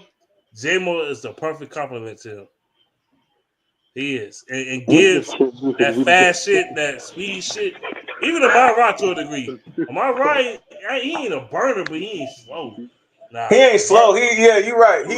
He know how to get open, though. He's quick. He's not fast like that, but he's quick. Yeah. Amon-Ra, you gonna sleep on him. He will take that bitch to 70. Yeah. I'm just gonna say that. George Taylor, stop sucking dick for promotion, bitch. I don't care. Shit. Yeah, honestly, I don't think there'll never be another QB like Newton. Malik Willis is the only thing that might come close because he's athletic and he's sturdy. I don't think we ever see another Cam Newton ever again in this NFL, bro. I think Malik Willis is going to be good, though. However, he's going to be great in his own way. You talking about Jam Putin? That dude took a Carolina team and made them 15-1, bro. They went 15-1 with trash ass receivers, bro. What was his record in 2013? Old ass Steve Smith, and Greg Olsen as his tight end. What was his record in 2013? The year he made the play. I think it was 11-5 that year. I think it was 10-6. I think it was either 10-6 or 11-5, something like that. And he had nothing. People forget he beat Brady that year. Yeah, in the regular season, yeah.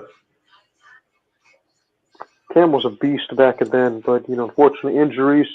Injuries. It wasn't the same. If this guy was injury free, imagine how. I don't think anybody would have ever stopped him. If he had a receiving core and an offensive line that could block.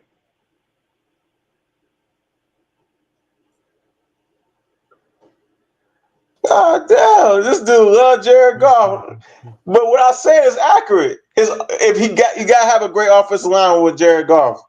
Because if he doesn't have an O-line, he ain't nothing. He can't run. He's not a dual threat quarterback. Imagine if Cam actually had. He's the last pocket quarterback left in the NFL, man. He's a true pocket quarterback.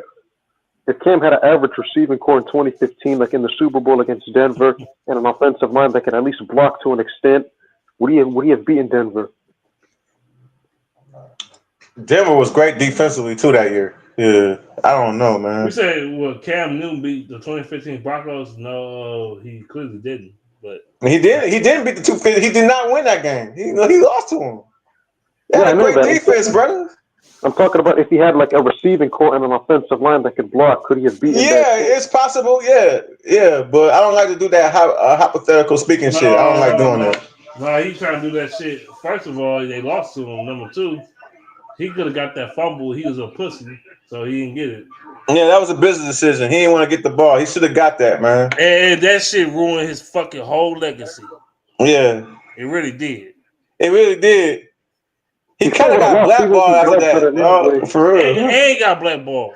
He got blackballed because of that shit, right? On the cool. Yeah. What you think, Peyton Manning with old broken neck ass would have recovered that shit? No, he wouldn't. He's like, no, my neck broke. My neck broke because someone put their fucking elbow on my shit. No. That was a business decision, man. Oh, yeah, it was.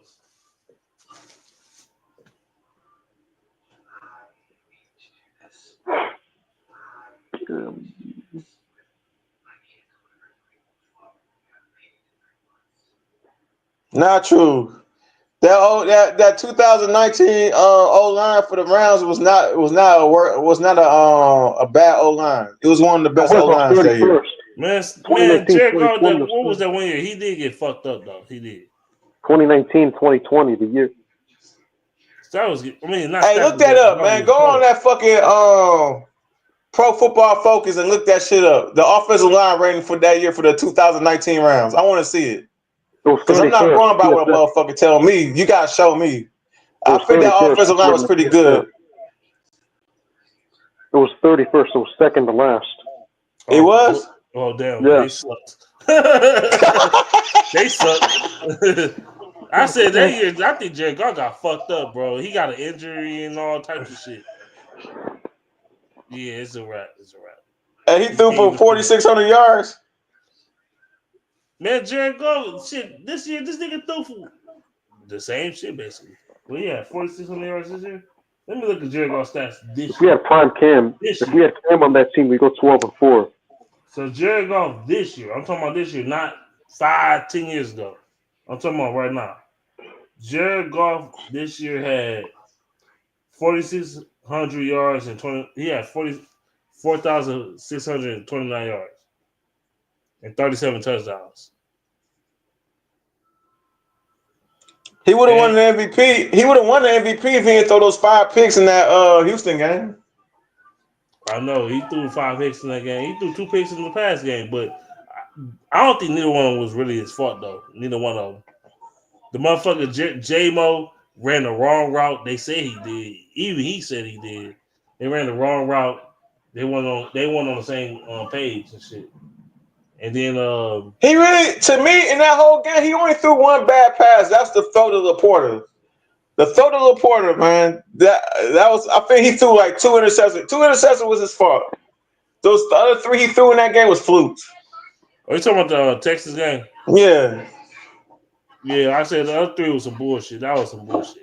It was some real fluky ass, lucky type shit. It was one of them type of shits. Yeah.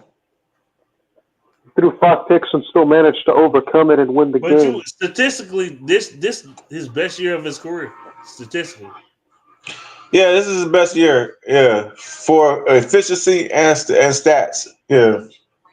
Not the 2018 season he went to the Super Bowl. This year. This year. Yeah, his best year in his NFL career. Yeah. I wonder how quarterbacks like Baker Mayfield, like who was drafted on a dysfunctional team, like the Browns, could win a playoff game in his 3rd year, but Stafford, like early in his career, couldn't do it, and Herbert early in his career couldn't do it. The Browns are trash, and they just a fucking dump. Now the rapist Watson, he tore his Achilles again or re-aggravated, whatever the fuck it was. Yeah, doing rehab. Yeah. Mm-hmm. Yeah, I said his name right. The rapist Watson.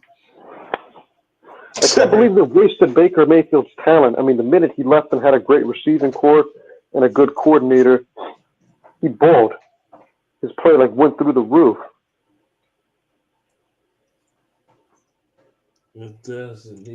Damn, that shit really fucked up his career, Deshaun Watson. Fucking with them hoes, man. That really fucked up your career. that didn't want the toppy, nigga. God damn, dog. Just before all that happened, man, he was one of the best quarterbacks in football, and then you fucked it up, man. I will say this, the Browns wasted Mayfield's career early on. If he was drafted by a competent organization, watch what he could have done. If he was drafted by a team that had a great offensive mind.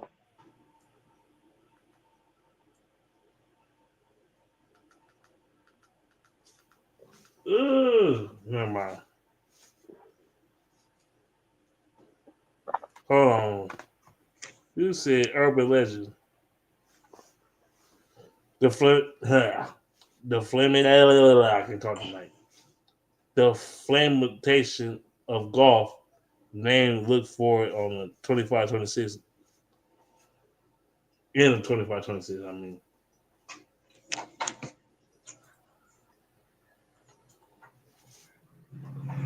I gotta see what he do in these playoffs, man. I want him to succeed. I want us to win the Super Bowl. I want us to win it all, bro. I do. We win the Super Bowl. All the shit goes to bed. If he wins the Super Bowl, I say this. I'm putting this out there right now. If we win the Super Bowl, which I know we are, and he's the main reason we win the Super Bowl, he's going to the Hall of Fame. Absolutely. Absolutely. He's going to the Hall of Fame. He's going to the Hall of Fame, and nobody can deny that. No, he's going to Canada. Yep. And he still got years to play, so he might put up even better numbers than we put up this year. So yeah.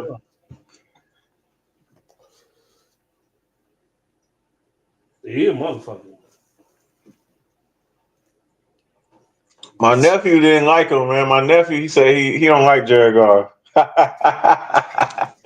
When he first got to Detroit, I ain't gonna say I ain't like him, but I like, is he consistent enough to do his job?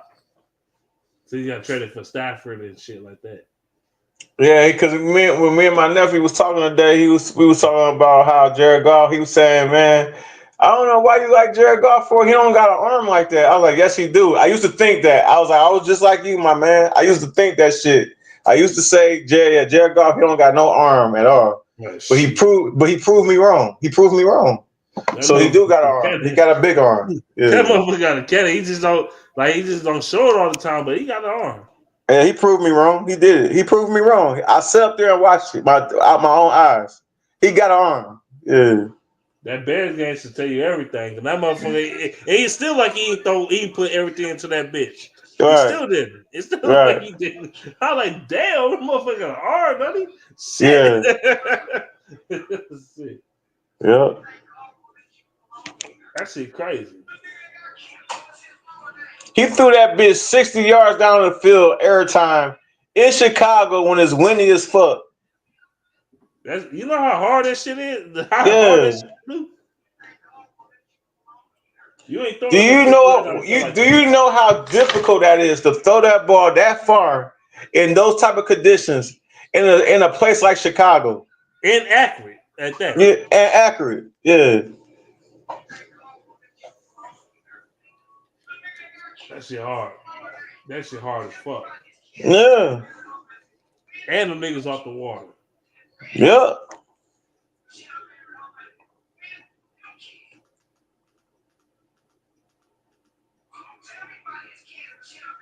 But yeah, but that shit. They said Jared Goff in practice, he was throwing like 65, 70-yard passes in practice. Like I see that. I seen it. Yep. I seen it come to fruition. Yep. I'm seeing it right now. It's coming all together. Not too many quarterbacks to throw 65 fucking yards. I'm sorry. Okay. No.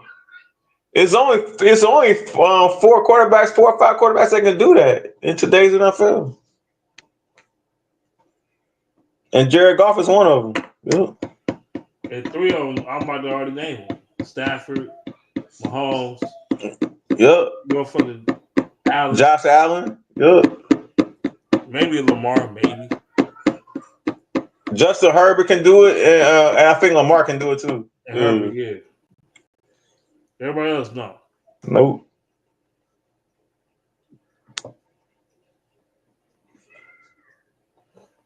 Tell me why yesterday I was playing Madden. I was playing with the Lions and shit. Jared Goff launched the fuck out that bitch. I was like, bro, he overthrew J-Mo. I'm like, how the fuck you do that? How? Right. How? How do you overthrow J-Mo? Yeah. No, in the game, I'm like, dog, how? I think that nigga got 4.1 speed, bro. He probably do. He really probably do. I'm not even trying to be funny. He really probably do. That motherfucker fast as fuck. Yes. You can't. And God forbid you see him in person. Yeah. And then for instance, what if they get Tyreek Hill said he wants to play for Jared Goff? He said that. Shit, okay. Who defended J-Mo speed and his speed and Gibbs speed? And even to a lesser degree, Amon-Ra speed. Who defended that shit? Who defended that shit? Dude, what if we get Tyreek Hill? Who's defending us? Nothing. We scored 50 points per game. Y'all don't want that smoke. And Ben Johnson stay here, y'all don't want that smoke. Trust me. You don't want that. Fuck Jalen Waddle and the Dolphins. Like Mike McDaniels ain't nowhere near the play caller as motherfucking Ben Johnson. Not even close. Not even close. Listen, hey, imagine if we had Tyreek Hill with J-Mo, with Amari St. Brown, with Gibbs. Fast. Even Laporta not slow. Laporta fast. He a fast as fuck tight end. You want all that speed on the damn team? Okay, good luck. That nigga Jared Goff throw for 7,000 yards. Yeah, good luck. That's what I'm saying, man. You sure? Y'all sure? Y'all say y'all want Tyreek Hill? Okay. And also, the fans said, man, Tyreek Hill. The fans that down him like, okay, you want Tyreek Hill on the Lions? Yeah, good luck with that. Tyreek Hill already said he wants to play for Jared Goff. It's already been reported. First of all, you gonna have to. You can't first of all, you already got a double team on Amon-Ra off rip, but you add Tyreek Hill to this bitch, right? It's over. Over. You can't double team everybody. You can't double team nobody on the Lions. You just gonna have to take it. You double team. Like did he say, take that. He's gonna have to take it. He's gonna have to take it. You double team Amon-Ra, then fucking J-Mo going off. You double team him. Then Laporta going the fuck off. Then you can't double team everybody. You can't. Or triple team. Okay, you triple team one nigga. But here's the problem. It's hard. It's hard to defend that shit. Hey, but here's the problem. Here's the problem though. Old boy on the chat is right though. And he wouldn't work. He wouldn't fit the Detroit culture because if you look at our receivers, they good against we run. They great run blockers. They help our running game. Blockers, period. Like J-Mo, I see J-Mo I see him block the shit out of people. Tyreek Hill ain't doing that. Tyreek Hill ain't blocking nobody. Yeah. I seen Amon-Ra do it. Hell, yeah. I even seen motherfucking Khalif Raymond little ass do it. He little as hell. Yeah, Tyreek Hill ain't gonna do that though. Okay, and that's the pass department. Okay, motherfucking Gibbs, he's showing the pass. Everybody talking about how good he running the ball, but a lot of people forgetting how well he blocking too in this past week. He a great blocker and he can catch. He's a complete running back. He's a complete back. He's a complete back. Yep. He does it all for us. Niggas ain't even mentioning that. Yeah. Gibbs picking up blocks like a motherfucker. Yeah. Nobody talking about it. He had that big block in that Minnesota game, man. Jared Goff would have got creamed, nigga. Shit. Jared Goff would have been fucked if he ain't had that block. Yeah. I ain't gonna cat. He was, right? I'm like, yeah. Nobody talking about Jahmyr Gibbs' blocking ability is underrated, bro. Nobody it is underrated. Yeah. He saved Jared Goff, man. I think Jared Goff could have got injured on that play. Van Winkle was on his ass, bro. Here comes Gibbs out of nowhere with the block, man. Van Winkle almost destroyed Jahmyr Gibbs. I thought his season was over with. That was Jared Goff's fault too. Jared Goff threw that bullshit ball like that. Why do you do that, man? Yeah, I think it was bullshit on everybody in. Jared Goff threw that bullshit block.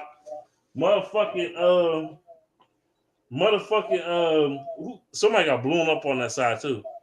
Hell, they're gonna throw that fucking swing past the fucking Gibbs. Yeah, man, that was bullshit. You throw that ball away, man. Yeah. Taylor Decker was getting blown the fuck up in the game and shit. Nobody talk about that though. Yeah. He was getting cooked in this bitch. I was getting pissed. Yeah. I was getting mad at the motherfucker. I'm like, I can't take it no more. Yeah, the Lions, I don't give a fuck. I don't give a fuck how good we is. I don't give a fuck we win the Super Bowl. Nigga, you got to draft offensive line in this draft. You didn't draft. Yeah, Taylor Decker's done. I told people that. He's done, bro. Them knees is bad. His knees is bad. He got bad knees, and it's showing. You do. He does. You got to draft some younger niggas. Now I know they drafted Manu or whatever. Manu might be that nigga, but Manu gonna be a stud. He gonna be a stud. What's his name? Mahoney. I think that's his name. Yeah. Mahogany. Mahogany. Yeah, he good. Christian Mahogany. Yeah, he's gonna be good for us. Yeah. Mahogany look better than Ragnar out there, to be honest with you. Yeah, and then you could plug him up in different positions. Glasgow, I'm meant to say. Glasgow, yeah, Glasgow. Ragnar, he's banged up like a motherfucker, man. That motherfucker played with a sprain. He played with a torn pec muscle the whole season. Right. That motherfucker's a fucking warrior, bro. He is a warrior. He's a warrior. He's a Hall of Famer, man. That dude's Hall of Famer. Hall of Fame. I don't give a fuck with nobody. If he don't make the Hall of Fame, then half the Hall of Famers that should be in that bitch should be excluded. Sorry. Right. It's bullshit. Frank Ragnar been the best center in football for the last 5-6 years, bro. Dude. Yes. The motherfucker dudes, he does everything. Yeah. And people like playing with him. And you can move him around too. He can play the center and the tackle and the guard, I think. Yeah. He can play the guard and the center for sure. Yep. He didn't get the younger guy up in that bitch because a lot of people forget Frank Ragnar. His first season, he was a guard. He was not a center. Right. From Arkansas. Yep. Mm-hmm. Arkansas, and I remember that draft. I said, Frank, I seen this tape. I'm like, this dude is a fucking beast. Yeah, I saw him too. I was like, man, Detroit got a good one, bro. Yeah. I know. Like what y'all ain't excited about the offensive line draft and shit. Y'all, it wasn't a flashy pick because we didn't get Nick Chubb and shit. And Nick Chubb was a beast too, but I said Frank Ragnow, this dude gonna be a fucking star. He gonna probably be a Hall of Famer in Detroit. I remember Yeah, saying he that. is. Just like Penei Sewell. He already on a trajectory, man. Penei Sewell, oh my God, this dude is the best offensive lineman in football. Listen, man, that year I wanted the Lions to drafted Michael Parsons. I did. I was one of those guys. I was like, I hope we get Parsons. But we didn't get Parsons. We got Penei Sewell. I was like, fuck. I was like, man, I knew he could play. He could play because I was like, I watched him in Oregon. I was like, he's pretty good. But I don't know if that's going to translate into the NFL.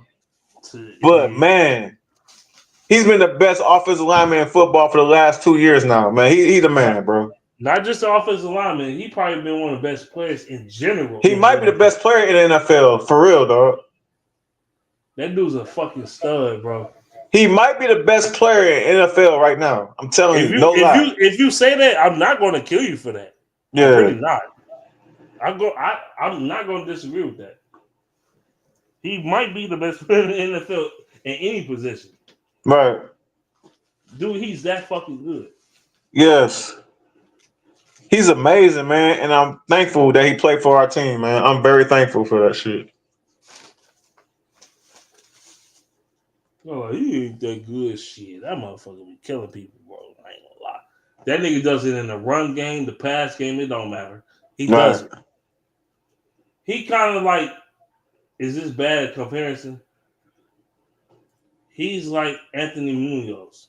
Yep, there you go. Yep. A lot of people don't know him.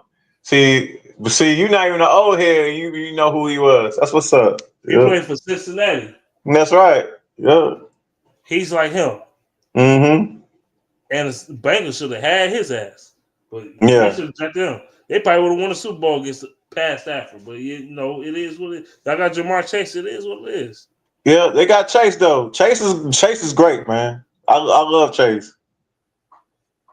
He a top 3 receiver in the game. Yeah, for sure. He's number 2. He's number 2 behind Jefferson, in my opinion. Yep. Damn. Funny thing is, those niggas both were teammates. Yeah, LSU. Yep, crazy.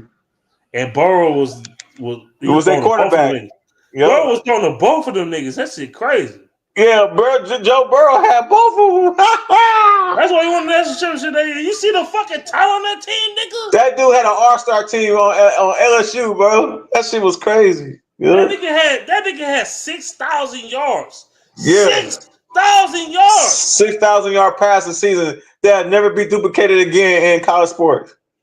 That's ridiculous. And they play way less games in the NFL. 6,000 yards is bananas, bro. Yeah. Dog, yeah, it's crazy. Even though Ja'Marr Chase probably the more physically gifted one than Ja'Marr Jefferson, but Ja'Marr Jefferson probably the more better route runner and shit like that. He is. He's more finesse. You know what I'm saying? Chase is like he's like a Amari St. Brown on steroids. Amon-Ra St. Brown on steroids. He is. Amon-Ra St. Brown. Amon-Ra St. Brown on steroids. That's who Ja'Marr Chase is. Swear to God. I thought I was comparing Amon-Ra St. Brown to Golden Tate. But yeah. Yeah. You know, he like him and Golden Tate they're the same, but they're different. Like Amon-Ra is a better route runner and shit like that. He got better hands than Golden Tate, but Golden Tate was faster. Yeah, Tate. I think Tate was faster than him. Yeah, he was faster and more elusive. Yeah. If that make any sense. Yeah. Like Golden Tate could juke in the smallest box of hope the juke a nigga in. He could juke 3 niggas in one little box. Like that's Amon-Ra ain't juking 3 niggas like that. I think you put Hines Ward and Golden Tate together, you get Amari St. Brown. Yep, that's exactly what you get.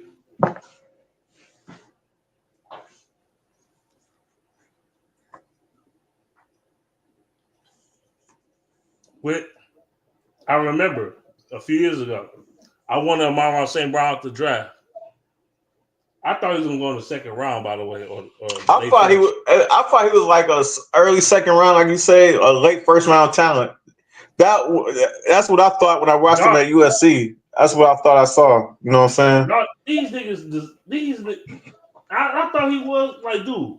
I was banging on the table for Amon-Ra St. Brown. I said, Brown Holmes, you better get Amon-Ra St. Brown. I'm killing you. I swear to God, I'm killing you. You better get Amon. He went in the 4th round. I was banging on the table. I was talking mad shit on live on YouTube. Yeah. I said I want Amon-Ra St. Brown. I said I want Amon-Ra. I bet said I want Amon-Ra St. Brown. I was begging for Amon-Ra St. Brown. I said he wanted to be the best receiver. He was the best receiver in this draft class. Couldn't find out he was. He was. That was a steal for the Lions. We got him in the 4th round, bro. That was an ultimate steal. Everybody talking about Damani Brown, even though he played good today a little bit against the Tampa Gay Buccaneers and shit, but he's no Amon-Ra. Right. He faster than him, straight line speed, but he's not better than Amon-Ra. I knew about Amon-Ra St. Brown tape because I watched his tape and shit. I see him at USC. I see how good he was. And Amon-Ra, he can line up on the inside, he can line up on the outside, and he can punt and kick return. Nobody talking about that. Right. He's madly talented, man. Like Amon-Ra St. Brown, he's super talented, man. Yeah. I'm so happy we got him too, man. A fucking dog. We got dogs on our team, bro. That's what separated us from a lot of teams too. We got a bunch of dogs, man. We might not have the big names, the flashy, sexy names like everybody else, some of these teams, but we got a lot of dog in us, bro. I know. And that supersedes all that shit that I just said earlier. That supersedes all of that. We got a team, bro. This team reminds me of the 2004 Pistons. They do. A lot. That's probably why they get so much praise right now. Yeah. Shit. And even the Pistons getting inspired by this damn team. These motherfuckers now want to start busting ass and going crazy and shit. Even the 2004 Pistons going to these games. You seeing Chauncey Billups at the game. Nigga, Lions going to these games. The Lions players themselves going to these games. Yeah. Kirby Joseph, Jahmyr Gibbs, and Amon-Ra was at the game. Yeah. But we know about, Jahmyr Gibbs and Amon-Ra, they always hanging out with each other. That's like, all right, you must treat him like a little brother or something. Y'all be everywhere together. Y'all went to some concerts in Detroit at Fox Theater and shit. Y'all be hanging out at the bar and shit. Y'all be hanging out and having parties and shit. Yeah. They real bros, man. They real bros. They a family, man. I like that, man. This team is a family, bro. I have never seen that. And I've been watching football a very long time, bro.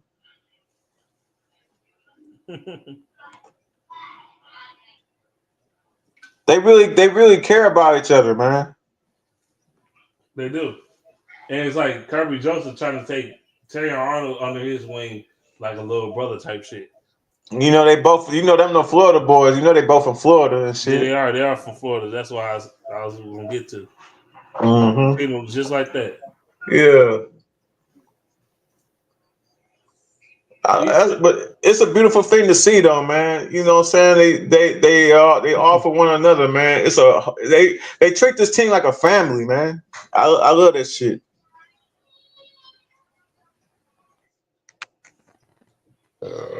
It's a lot of continuity on this team. I love it, man. Mm-hmm. Commanders look good tonight. Yeah. They ain't gonna look as good next week. We gotta stop Daniels from running. We gotta keep him in the pocket. We can keep Jane Daniels in the pocket. We'll beat the shit out of the boys. We'll beat the shit out of them. But we gotta keep them in that pocket. Real talk. I was hoping we play the Packers again. But yeah. I already knew the Packers. I knew the Packers wasn't gonna win today. I actually picked them to upset the Eagles. I was wrong like a motherfucker. But at the same time, them niggas banged up. Well, I don't want to hear that excuse either because we are too. Yeah, I'm from Detroit, born and raised from Joy Road, exit 9. You know the deal. Shit.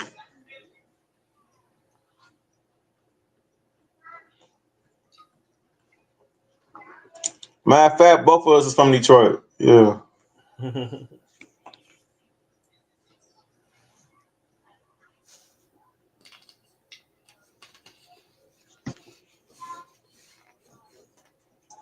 That is easy enough.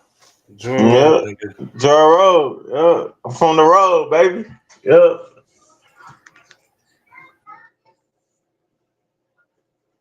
Yeah. Went to Cody High School and shit, man. Yep. Cody Comics.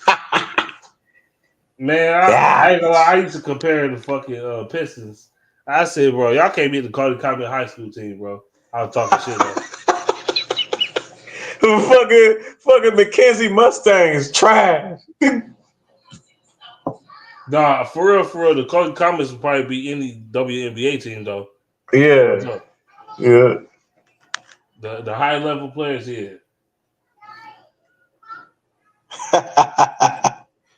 Hold on, wait. This is interesting stat you just said. Commanders 30th in the run defense. They can't stop the run. It's over, nigga. Oh, it's done. Yeah. And Montgomery coming back too. Yep. We gonna run all over y'all motherfuckers. Even without Montgomery. Commanders don't have no running game. They can't run the ball either. The Commanders can't run. They can't stop the run and they can't run. Nigga, you can't stop our run game. You are in big trouble. Guess who the leading rusher is for the Washington Commanders? Jaden James. Exactly. Ding, ding, ding, ding, ding. Yep. I wasn't trying to be funny or sarcastic. I was serious. Yep. You can't run the Austin Eckler trash. Eckler garbage, man. Yeah. I don't know why y'all signed that bum ass nigga. He was crying about a contract. Y'all signed him to a contract. Now he underperforming like a motherfucker. He don't even play. They use what's his name? Brian Robinson. Yeah. Brian Robinson better than that. Y'all can't run the ball on the Lions. It's not gonna happen, bro. They can't run. And we got Anceloni back too. It's over. You're done. You cooked. If the Commanders can't run the football, they trash. They not winning. They not beating us. It's not even gonna be close. We're gonna blow them out, bro. Y'all don't think Daniels will make it interesting? He might make it interesting for a hot minute, but then probably for a quarter or two. That's about it. Yep. After that, the Lions, once they get kicking the full gear, it's over. The problem with the Commanders is they can't run the football and they don't have enough talent around Daniels to compete with the Detroit Lions. No. Yeah, y'all got Scary Terry, and he a baller, but he a baller. That's all they got though. What about everybody else? Nothing. Nah, Lions a better team. They're a way better team, bro. Yeah. And you playing at Ford Field. You playing at Ford Field, bro. Yeah. That type of Bay crowd, garbage. Go over there to the Detroit crowd. Matter of fact, it's gonna be terrorizing. Matter of fact, when we heard that Tampa Bay crowd, I heard some Washington Commanders fans in that bitch. Yeah. You know, not doing that in Detroit.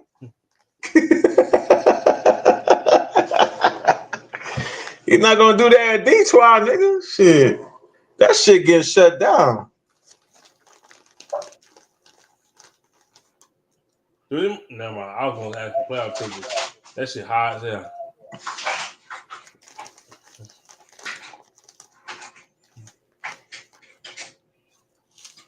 Oh man, it's just crazy how these teams is winning in Detroit now, man. The Red Wings winning, the Pistons winning. Right, the Red Wings going crazy. Red Wings won 7 straight games, bro. Ever since they fired that coach. It's funny they going crazy. The Pistons going crazy. Yeah.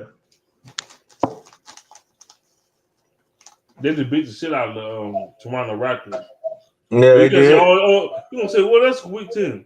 Well, they beat the Lakers too. They beat the Lakers. They beat Minnesota. Yep.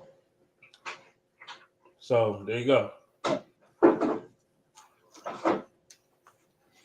They should have beat Golden State. They should have won that game the other night. Yeah, sure. Yeah. They was down by 20 against Sacramento and won that game. Yep. They beat Sacramento ass. Yep. They fired Mike Brown too. That was crazy. That's crazy. That motherfucker was LeBron's first coach. First or second coach. Wasn't that his first coach? No, that wasn't his first coach. That was his second coach. Yeah. Okay. My Brown got fired. That nigga got fired. He had like 7 jobs. And fired from everywhere. Oh yeah, they did beat they did beat the Phoenix Suns. Yep, they sure did. They beat Durant and all them boys. They did.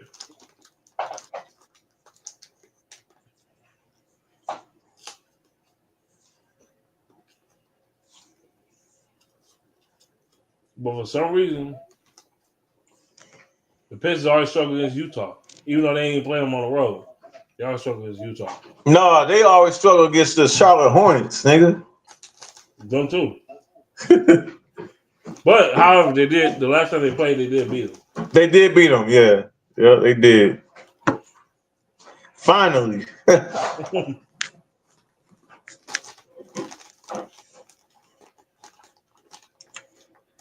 What's the name? How one of those historical starts too, the Cleveland Cavaliers, but it's not gonna last though.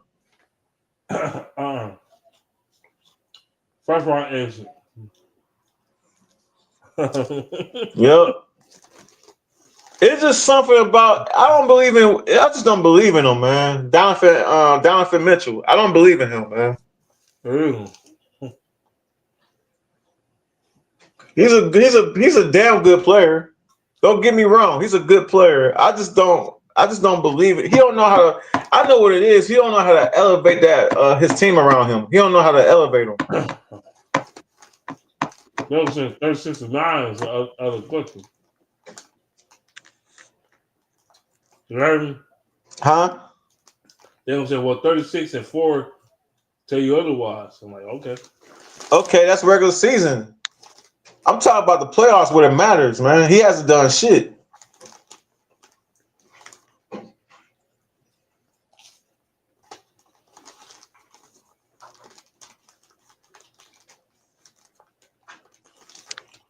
I gotta see this in the playoffs, man.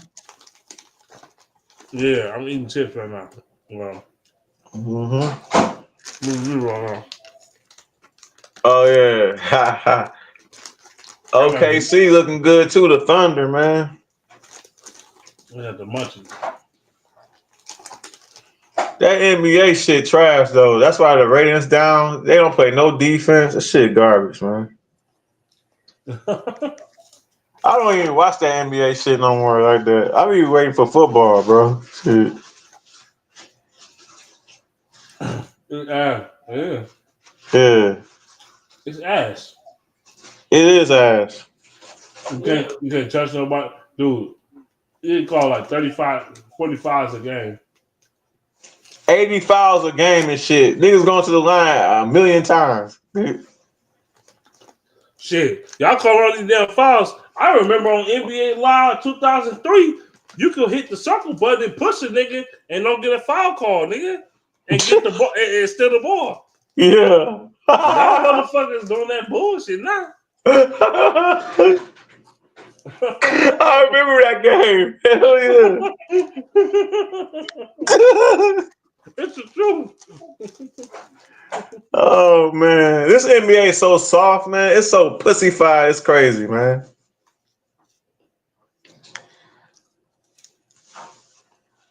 And you know who you can blame for that? Oh. I can blame that LeBron James for that shit. He pussyfied the game. Hell.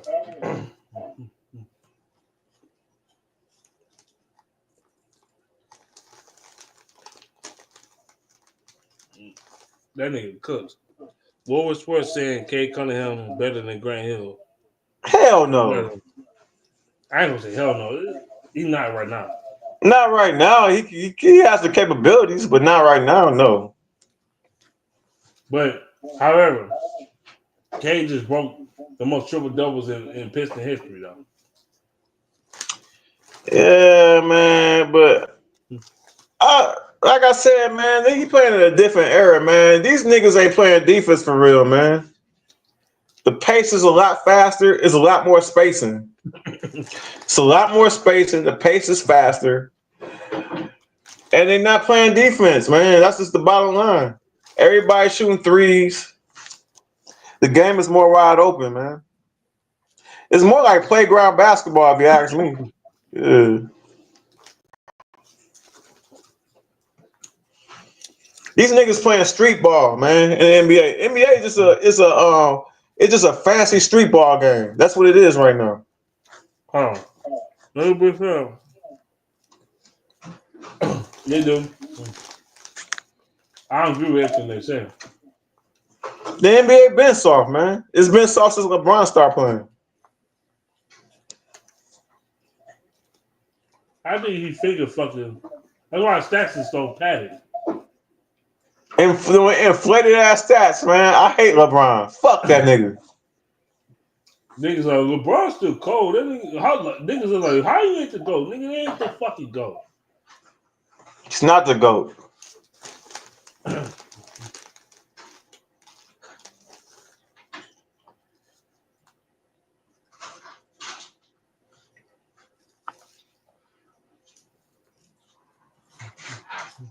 Dude's not the GOAT at all. Hell no. LeBron James is 40 years old, right? Yeah. When was the last time LeBron James was the MVP of the league? Do you know that? Do you know the answer to that question? Probably like 2013 or some shit. That was 12 years ago, bro. Dude was 28 years old when the last time he won an MVP. That is 20 years old when he had the last resemblance of a hairline. That nigga be taking steroids. That's why that shit fucked up.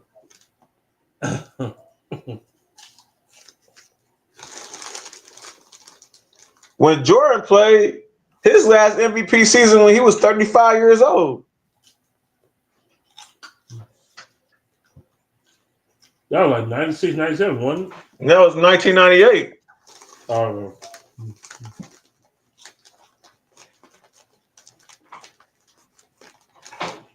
He won the All-Star Game MVP that year. He won the regular season MVP that year, and he won the NBA Finals MVP that year. yeah, it's crazy. Yep.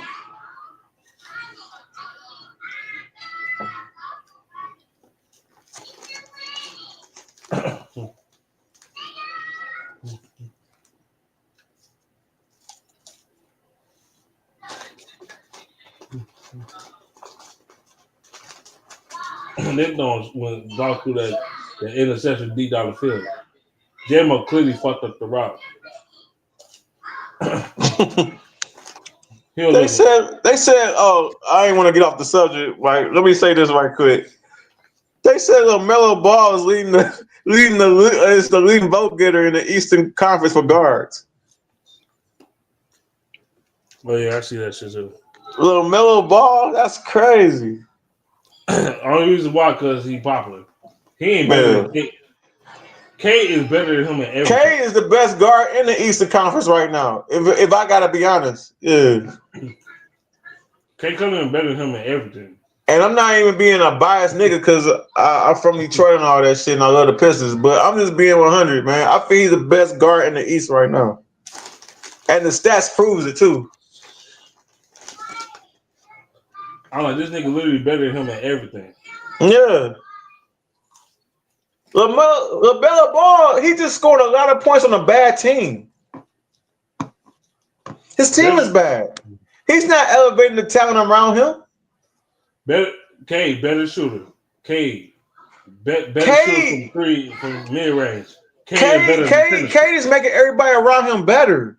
LaMelo Ball's not doing that in Charlotte, bro. K the better defender. Right.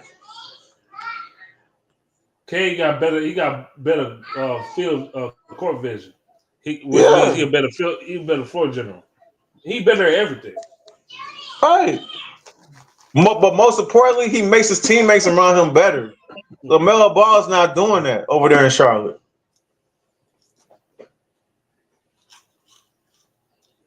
He got Miles Bridges over there, and they still losing, nigga. The fuck out of here. And Miles Bridges is a fucking dog, and they still losing over there in Charlotte. And you got Brandon Miller, nigga. You got Brandon Miller and Miles Bridges. And you still losing? Fuck out of here, man.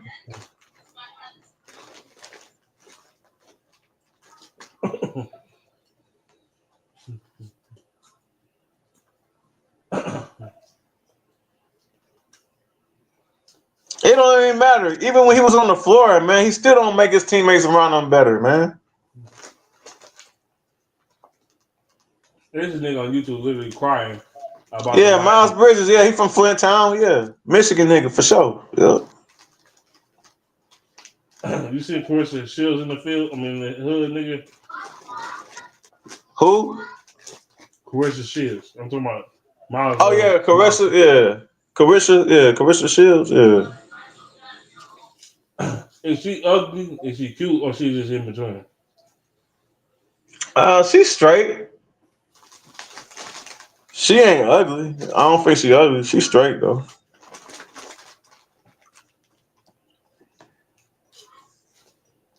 She just a regular bitch. She just mid. Yep.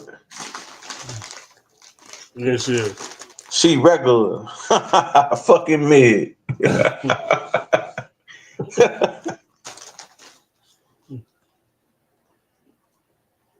I'm gonna try to get you a try. I was just saying, like, I was just saying as a general opinion. Yeah.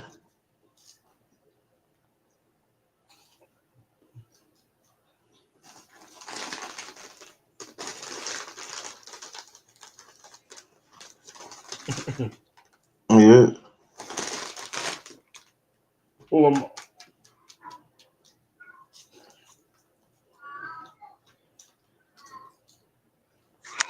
okay, there we go. When you got Andy who's talking about Cade Cunningham, you know Cade Cunningham showing the fuck up. Because Andy who's never talk about the fucking Pistons. Andy Hoops, yeah, I never heard him talk about nothing about Detroit. Yeah. If he did, it was back in the day shit. Yeah. You talking about the NBA draft pick that about the NBA wants you to forget about this former NBA draft pick. Yeah, Cade Cunningham was the shit in college. And people say I was stupid when I said he was better than Jalen Green. I was like, Green ain't shit compared to Cade, nigga. Shit. As you see now, you know he ain't fucking with Cade. Right. He never was, young. Never was.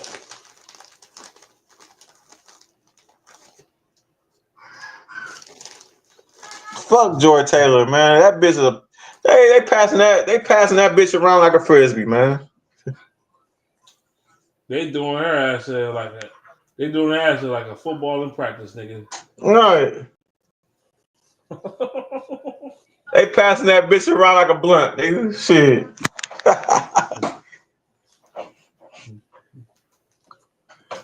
That bitch literally fucked her way to the top, man. That's crazy. Cause I'll be like, ain't nothing special about that bitch. She don't know what the fuck she be talking about for real. She just a bitch to look at on TV. And she a red bone. That's it. Yeah. I think Jason Shillot mad because he ain't fucked that bitch. Because Jason Shillot, you know, Cam Newton was sipping over her ass. Yeah. He was like, I don't like Cam Newton. I'm not a big Cam Newton guy. I'm sorry. I fuck with him on the field. Off the field, he a clown ass nigga, man. Yeah.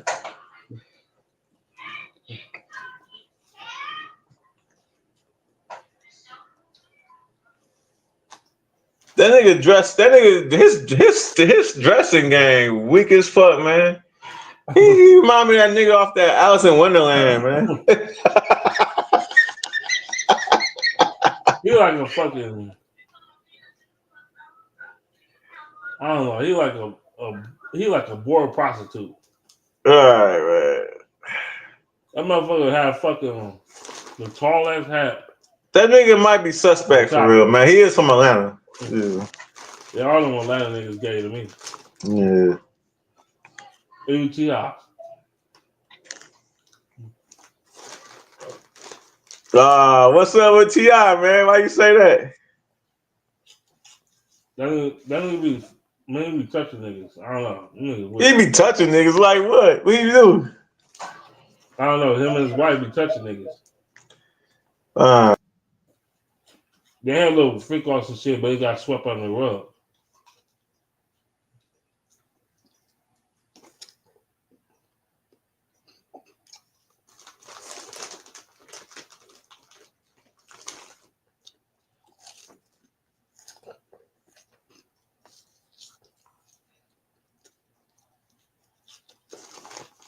You know what? Oh, shit.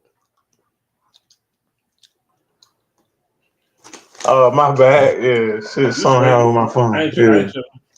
Mm-hmm.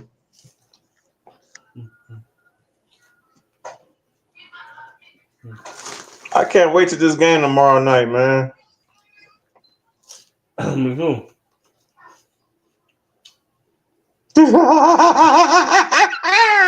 Somebody said Skip Bayless paying $1.5 million for pussy is sadder than George Taylor's game. That's some sad shit. Thought he was Robert Redford and industry proposal shit. What a fucking loser. He a clown, man. Skip Bayless a clown ass nigga for real. You try to pay $1.5 million. It wasn't George Taylor either that he was trying to fuck. It was his hairstylist. Yeah. That bitch ugly as fuck too. I seen her.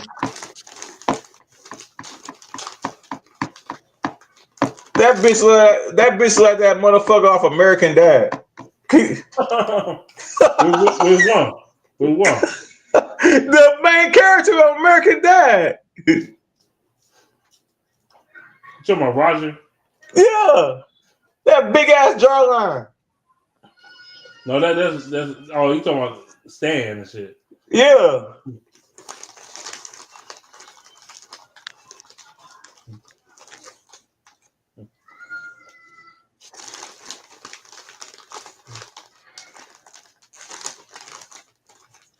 Yeah, Dwight Howard like him, some lady boys. He is Dwight Howard's from Atlanta. Yeah. There you go. Faggot. He's gay.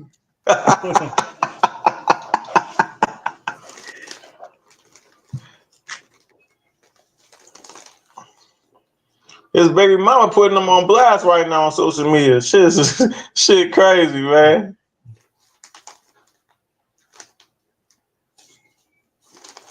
Then him and Shaq going at it too. That shit is funny as fuck. Yeah.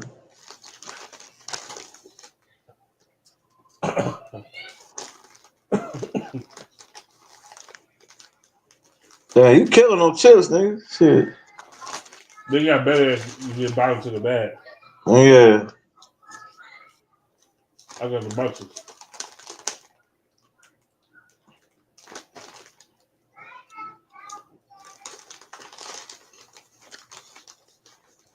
Somebody said, why Skip Bayless' wife look like a crackhead? Oh, shit. Yep, and he's married. Yep. That's what make it even worse. You married and you try to buy some pussy, man. That's crazy. Yo, old ass, nigga. You probably can't even get your shit up. How the fuck you gonna pay for some pussy, nigga? You'll pay $1.5 million for that. But you gonna pay $1.5 million to fix that leather skin off your fucking face. Fuck out of here. That nigga look like Skeletor, nigga. That nigga look like he been sucked by Android 19 and Dragon Ball Z, nigga. That nigga like he died, nigga. Oh, fuck. I hear them. Take the energy. Get your ass out of here, bitch.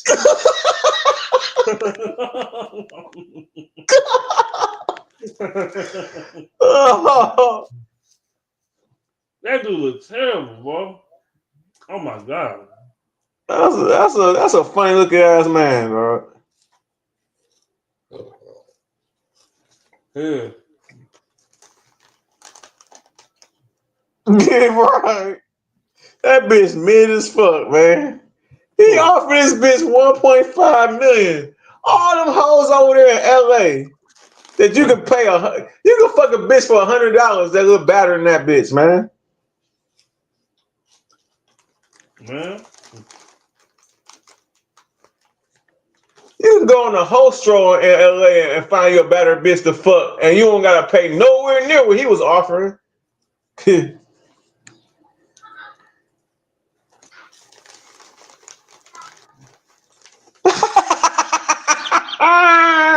Bro, that shit too funny, bro. You said what? That nigga said, "Call me, nigga." It's crazy, nigga. He said, That was "Call me crazy." the basketball scene." That nigga stupid. That nigga said, "Call me, nigga." Piccolo, other good Oh, ass. Piccolo, look at that.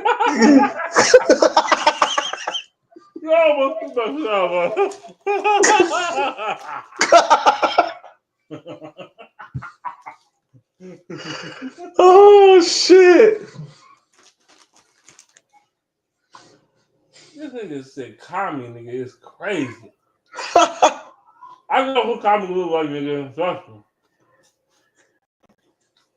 Oh, Christopher Walken for Back to the Future looking ass nigga.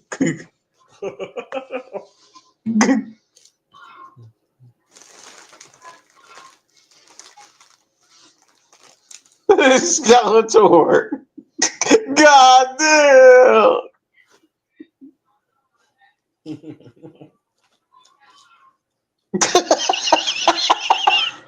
Y'all wrong on here, man. Y'all gotta stop it. Y'all clowning the shit out this nigga, man. He said motherfucker like Master Splitter. Oh shit.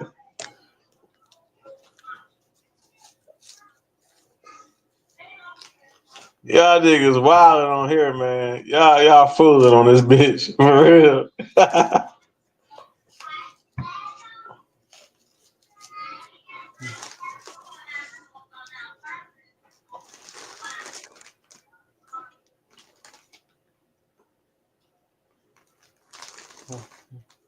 Hey, your boy was on here. Boy, he was making a case for Matthew Stafford. God damn, nigga.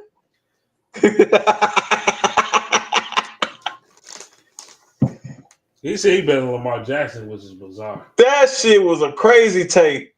That nigga said he was better than Lamar Jackson. I was like, what? You went on the defend of Matthew Stafford last couple months. Who, me? Yeah, you even like, no, I don't know about all that, bro. Yeah. Yeah. He ain't better than Lamar Jackson. Fuck no. I don't think he's better than Jared Goff, honestly. I mean, shit, I ain't gonna get mad if you say that if you say he's better than Jared Goff, I'm not gonna get mad about that. Yeah.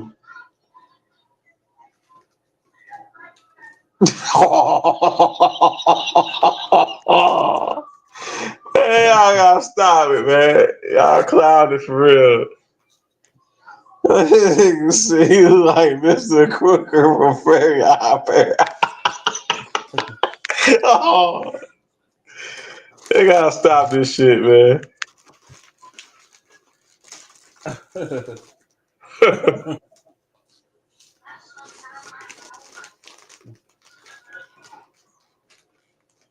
Shit, he's not better than Lamar Jackson. Shit, he's not even better than Josh Allen. Shit.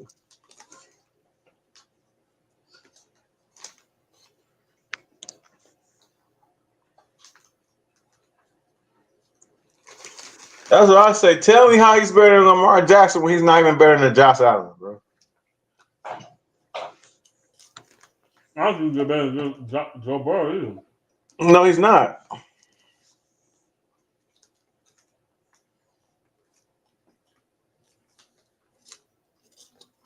He's not better than Joe Burrow. Joe Burrow's got a weaker team.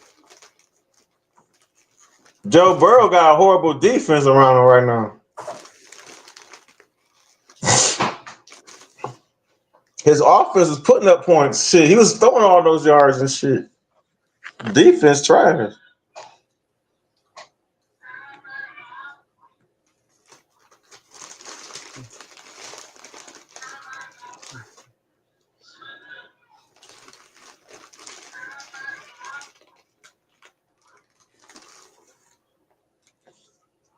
I also heard. Also, this stat a lot of people don't know. Since 2017, Jared Goff has the most passing yards in the NFL.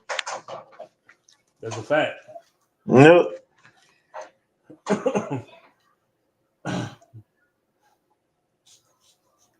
Yes, And he does. He got the most passing yards in the NFL since 2017. Not even Patrick Mahomes can compete with that. touchdowns, he up there too. Yep.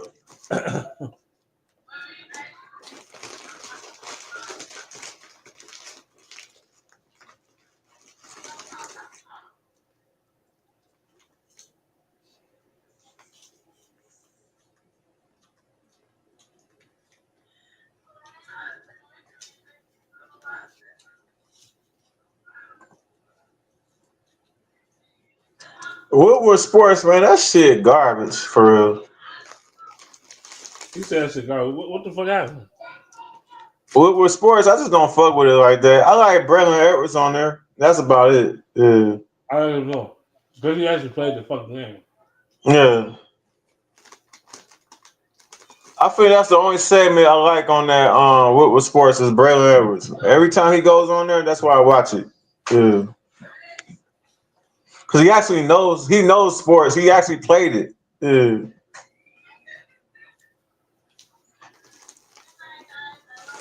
I like him. I like Monty Edwards show. That's probably my favorite show on there for real. But they don't really respond to nobody. Yeah. Now they begging for super chats and all that other bullshit. But yeah, super chats. He knows what I said. But the best show on there is them and the Woo Crew. In my opinion. Yeah. The morning show. Hey, yo, what's them two fat motherfuckers on there?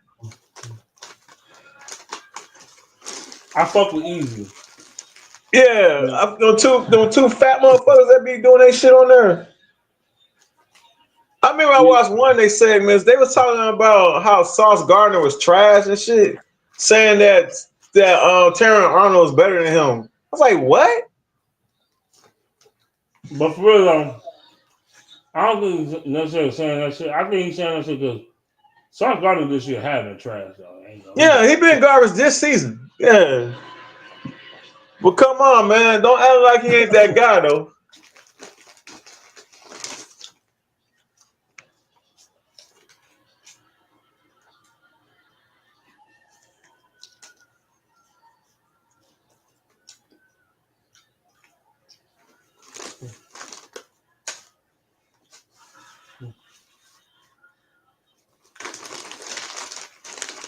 Yeah.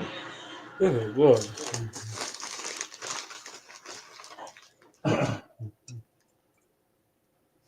But yeah, a lot of them niggas be on there. They be saying a lot of dumbass shit, man. I just be laughing. Like, man, I can't believe y'all say that out y'all mouth.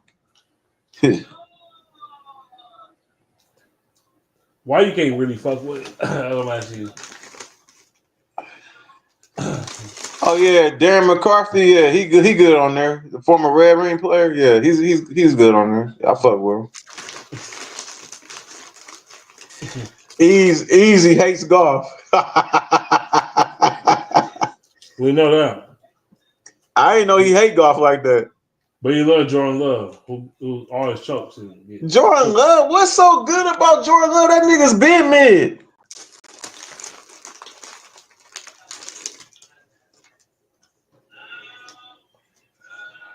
I don't know why people get so hard on over this fuck nigga Jordan Love. He loves him. They get so infatuated over Jordan Love, but he has done absolutely nothing, man. Y'all praised that nigga because he had one good game in the playoffs against the Cowboys, which was trash anyway.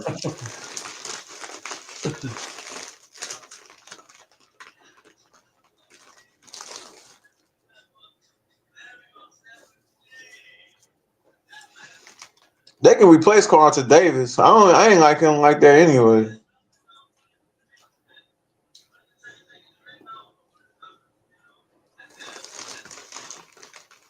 Carter Davis been good for us though. I ain't gonna lie, no cap. He's been good for us. He's Mr. Fuck the law, get your jaw broken. Yeah. Bang, bang, bang. How the fuck you get your jaw broken, man? I never heard no injury like that. Let's go ahead and come back for the rest of the season.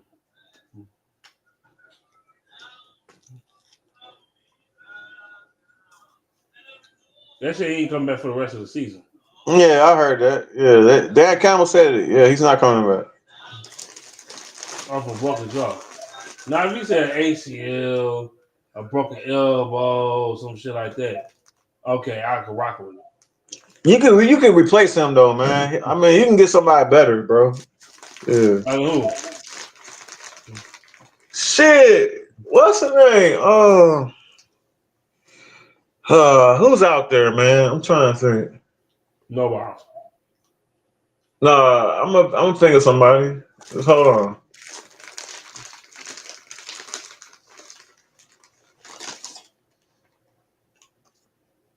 I'm trying to think. Somebody, I gotta look at the rosters, man.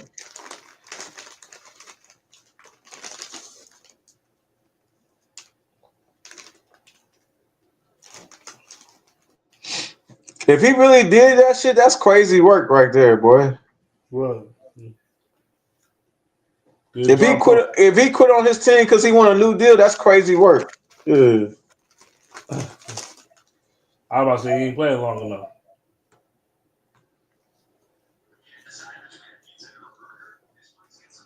Yeah, that's what I said. It's gonna be a lot of free agents at the defensive back position. If you want the contract done, I'm gonna say this, man. We're gonna rock with Terry Arnold and Rickstraw. Fuck it. We don't need Carter Davis. He can walk. We can get somebody better. I told you that. He can draft somebody. Yeah.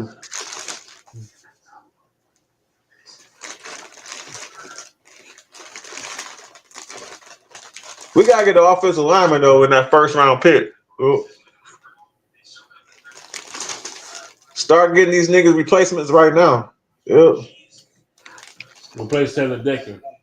Decker need to replace right now. We need to get his replacement. Yeah.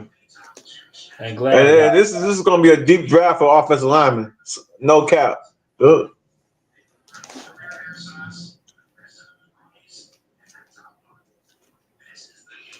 This is a perfect time to draft one because this is gonna be a deep class for offensive linemen. We need offensive linemen. We need defensive linemen too. Yeah. We need another pass rusher, man. And then another linebacker too. Sure. We got this Zadarius Smith, but he older. Yeah, he is older. I like Kenny Moore for the Indianapolis Colts. I like him. Yep. You can get him on a 1-year deal. You sure can. I'll swap him for Carlton Davis. They pretty much the same player, if you ask me. And he's younger. So yeah, I fuck with him. Yeah. And Carlton Davis like 28. Yeah. And you can get Kenny Moore Jr. on the cheap. You can get him a 1-year deal. Basically like a prove it deal. You know what I'm saying? You can get that from him.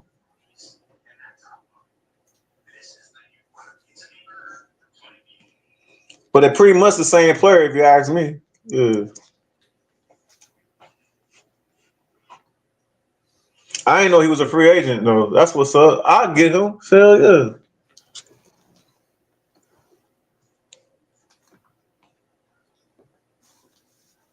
They bugging. I'm trying to get Dante on this bit. I seen Dante earlier today. Dante Chase. Yeah, I actually seen him in person. I seen him. I went to his job. Oh, okay. His restaurant and shit. I told him I was coming up there. I'm like, I'm gonna come up there and he's there, so I'm like, I'm coming up there. I got some onion soup. How do you think about onion soup? And some wings. Okay.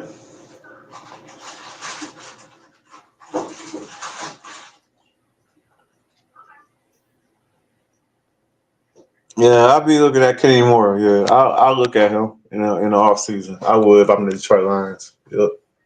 I know I'm gonna take my ass to bed in a minute because I know motherfuckers gonna call me 7 in the morning on some bullshit, talking about some fucking. Hey, good morning. How you doing? Like motherfucker, I'm trying to sleep. Fuck you talking about? Shit, I gotta go to work tomorrow myself. Shit. I'm getting out the beach. Yeah. I wanted to start my shit earlier, but shit, I was running errands. I was trying to start my shit around 6:00. To be honest. Hey, what the next time you gonna do a live stream? Because I'm gonna get my nephew on here. That's a good question. Cause he asked about you and shit. He was like, "Man, I wanna know if I can get on there with y'all." I was like, "Yeah."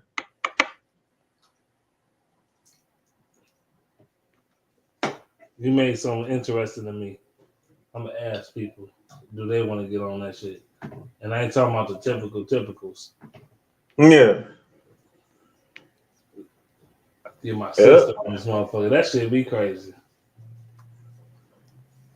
I just told him make sure you subscribe to his platform and shit, man. And make sure you spread the word around the city and shit. Yeah.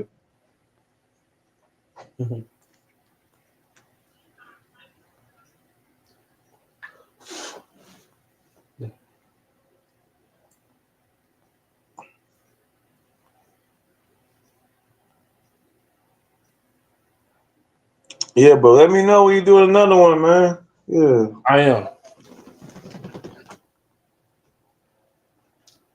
All right, what's up? Yeah. These boots. Because motherfuckers, I know the motherfuckers gonna hit me up in the morning. Not to go do something, but they gonna hit me up. Well, hey, how you doing? I'm like, damn. It's weird. Hey, what's his name? Had his birthday, man. Rondo. Shit. Mondo, I mean. Mondo, Sam Laporta. Yeah, Mondo Ray Moore, man. Happy birthday, OG. Mondo and Moore. OG Yeah. going like the dough. OG. Ain't like, he got to be like 50. I think he's 48, I think. I think he said he was 48. Down close. Oh, yeah. By the way, if I get off this bitch, fuck the Vikings, fuck the Packers, fuck the Rams, fuck the Bears, fuck the Cardinals, fuck the cow bitches. And fuck the Eagles, nigga. And fuck the Eagles, nigga. Fuck all y'all bitch ass niggas. Fuck you talking about? Y'all trying to keep Curry Johnson out the Pro Bowl. Even Lane Johnson got pissed off because fucking Penei Sewell fucking made the first team All Pro instead of him. Real talk. He got mad. They say he got mad.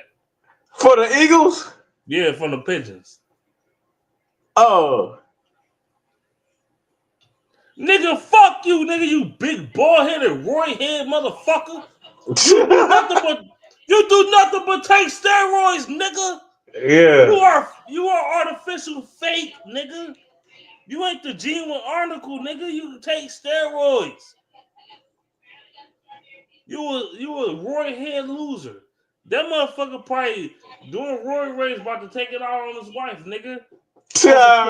On some Crispin Wall shit, nigga. Oh, the first team All Pro. Oh, bitch, you gonna die today. Get your ass out of here.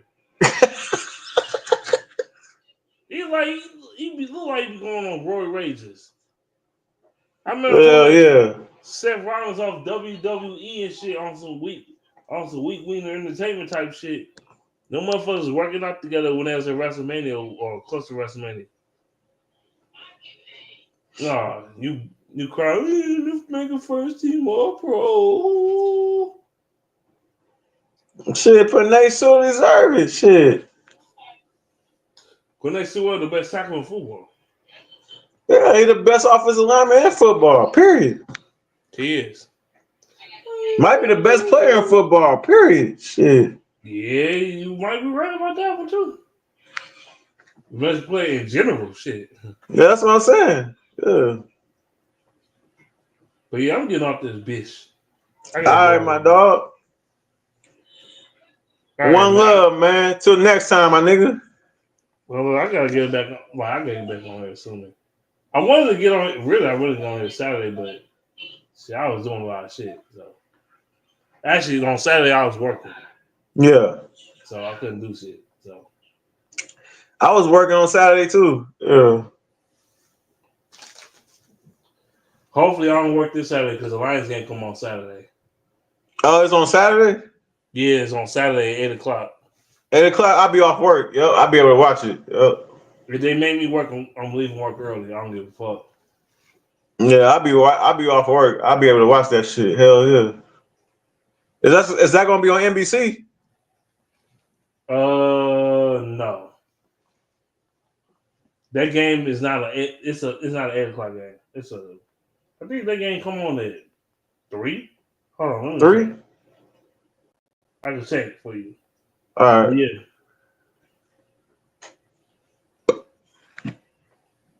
Actually, you're right. 8:00. It's an 8:00 game on Saturday though. Yeah, it's gonna be on NBC though.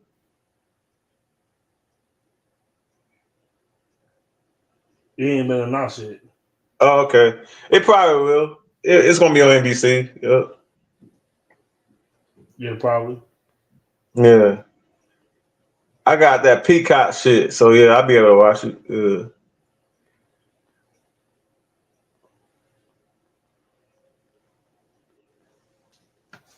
Yeah, that shit ain't been announced yet. I'm off this bitch. All right, my boy. All right. Gotta talk later. Yep. All right. Now, in this bitch, what on, man?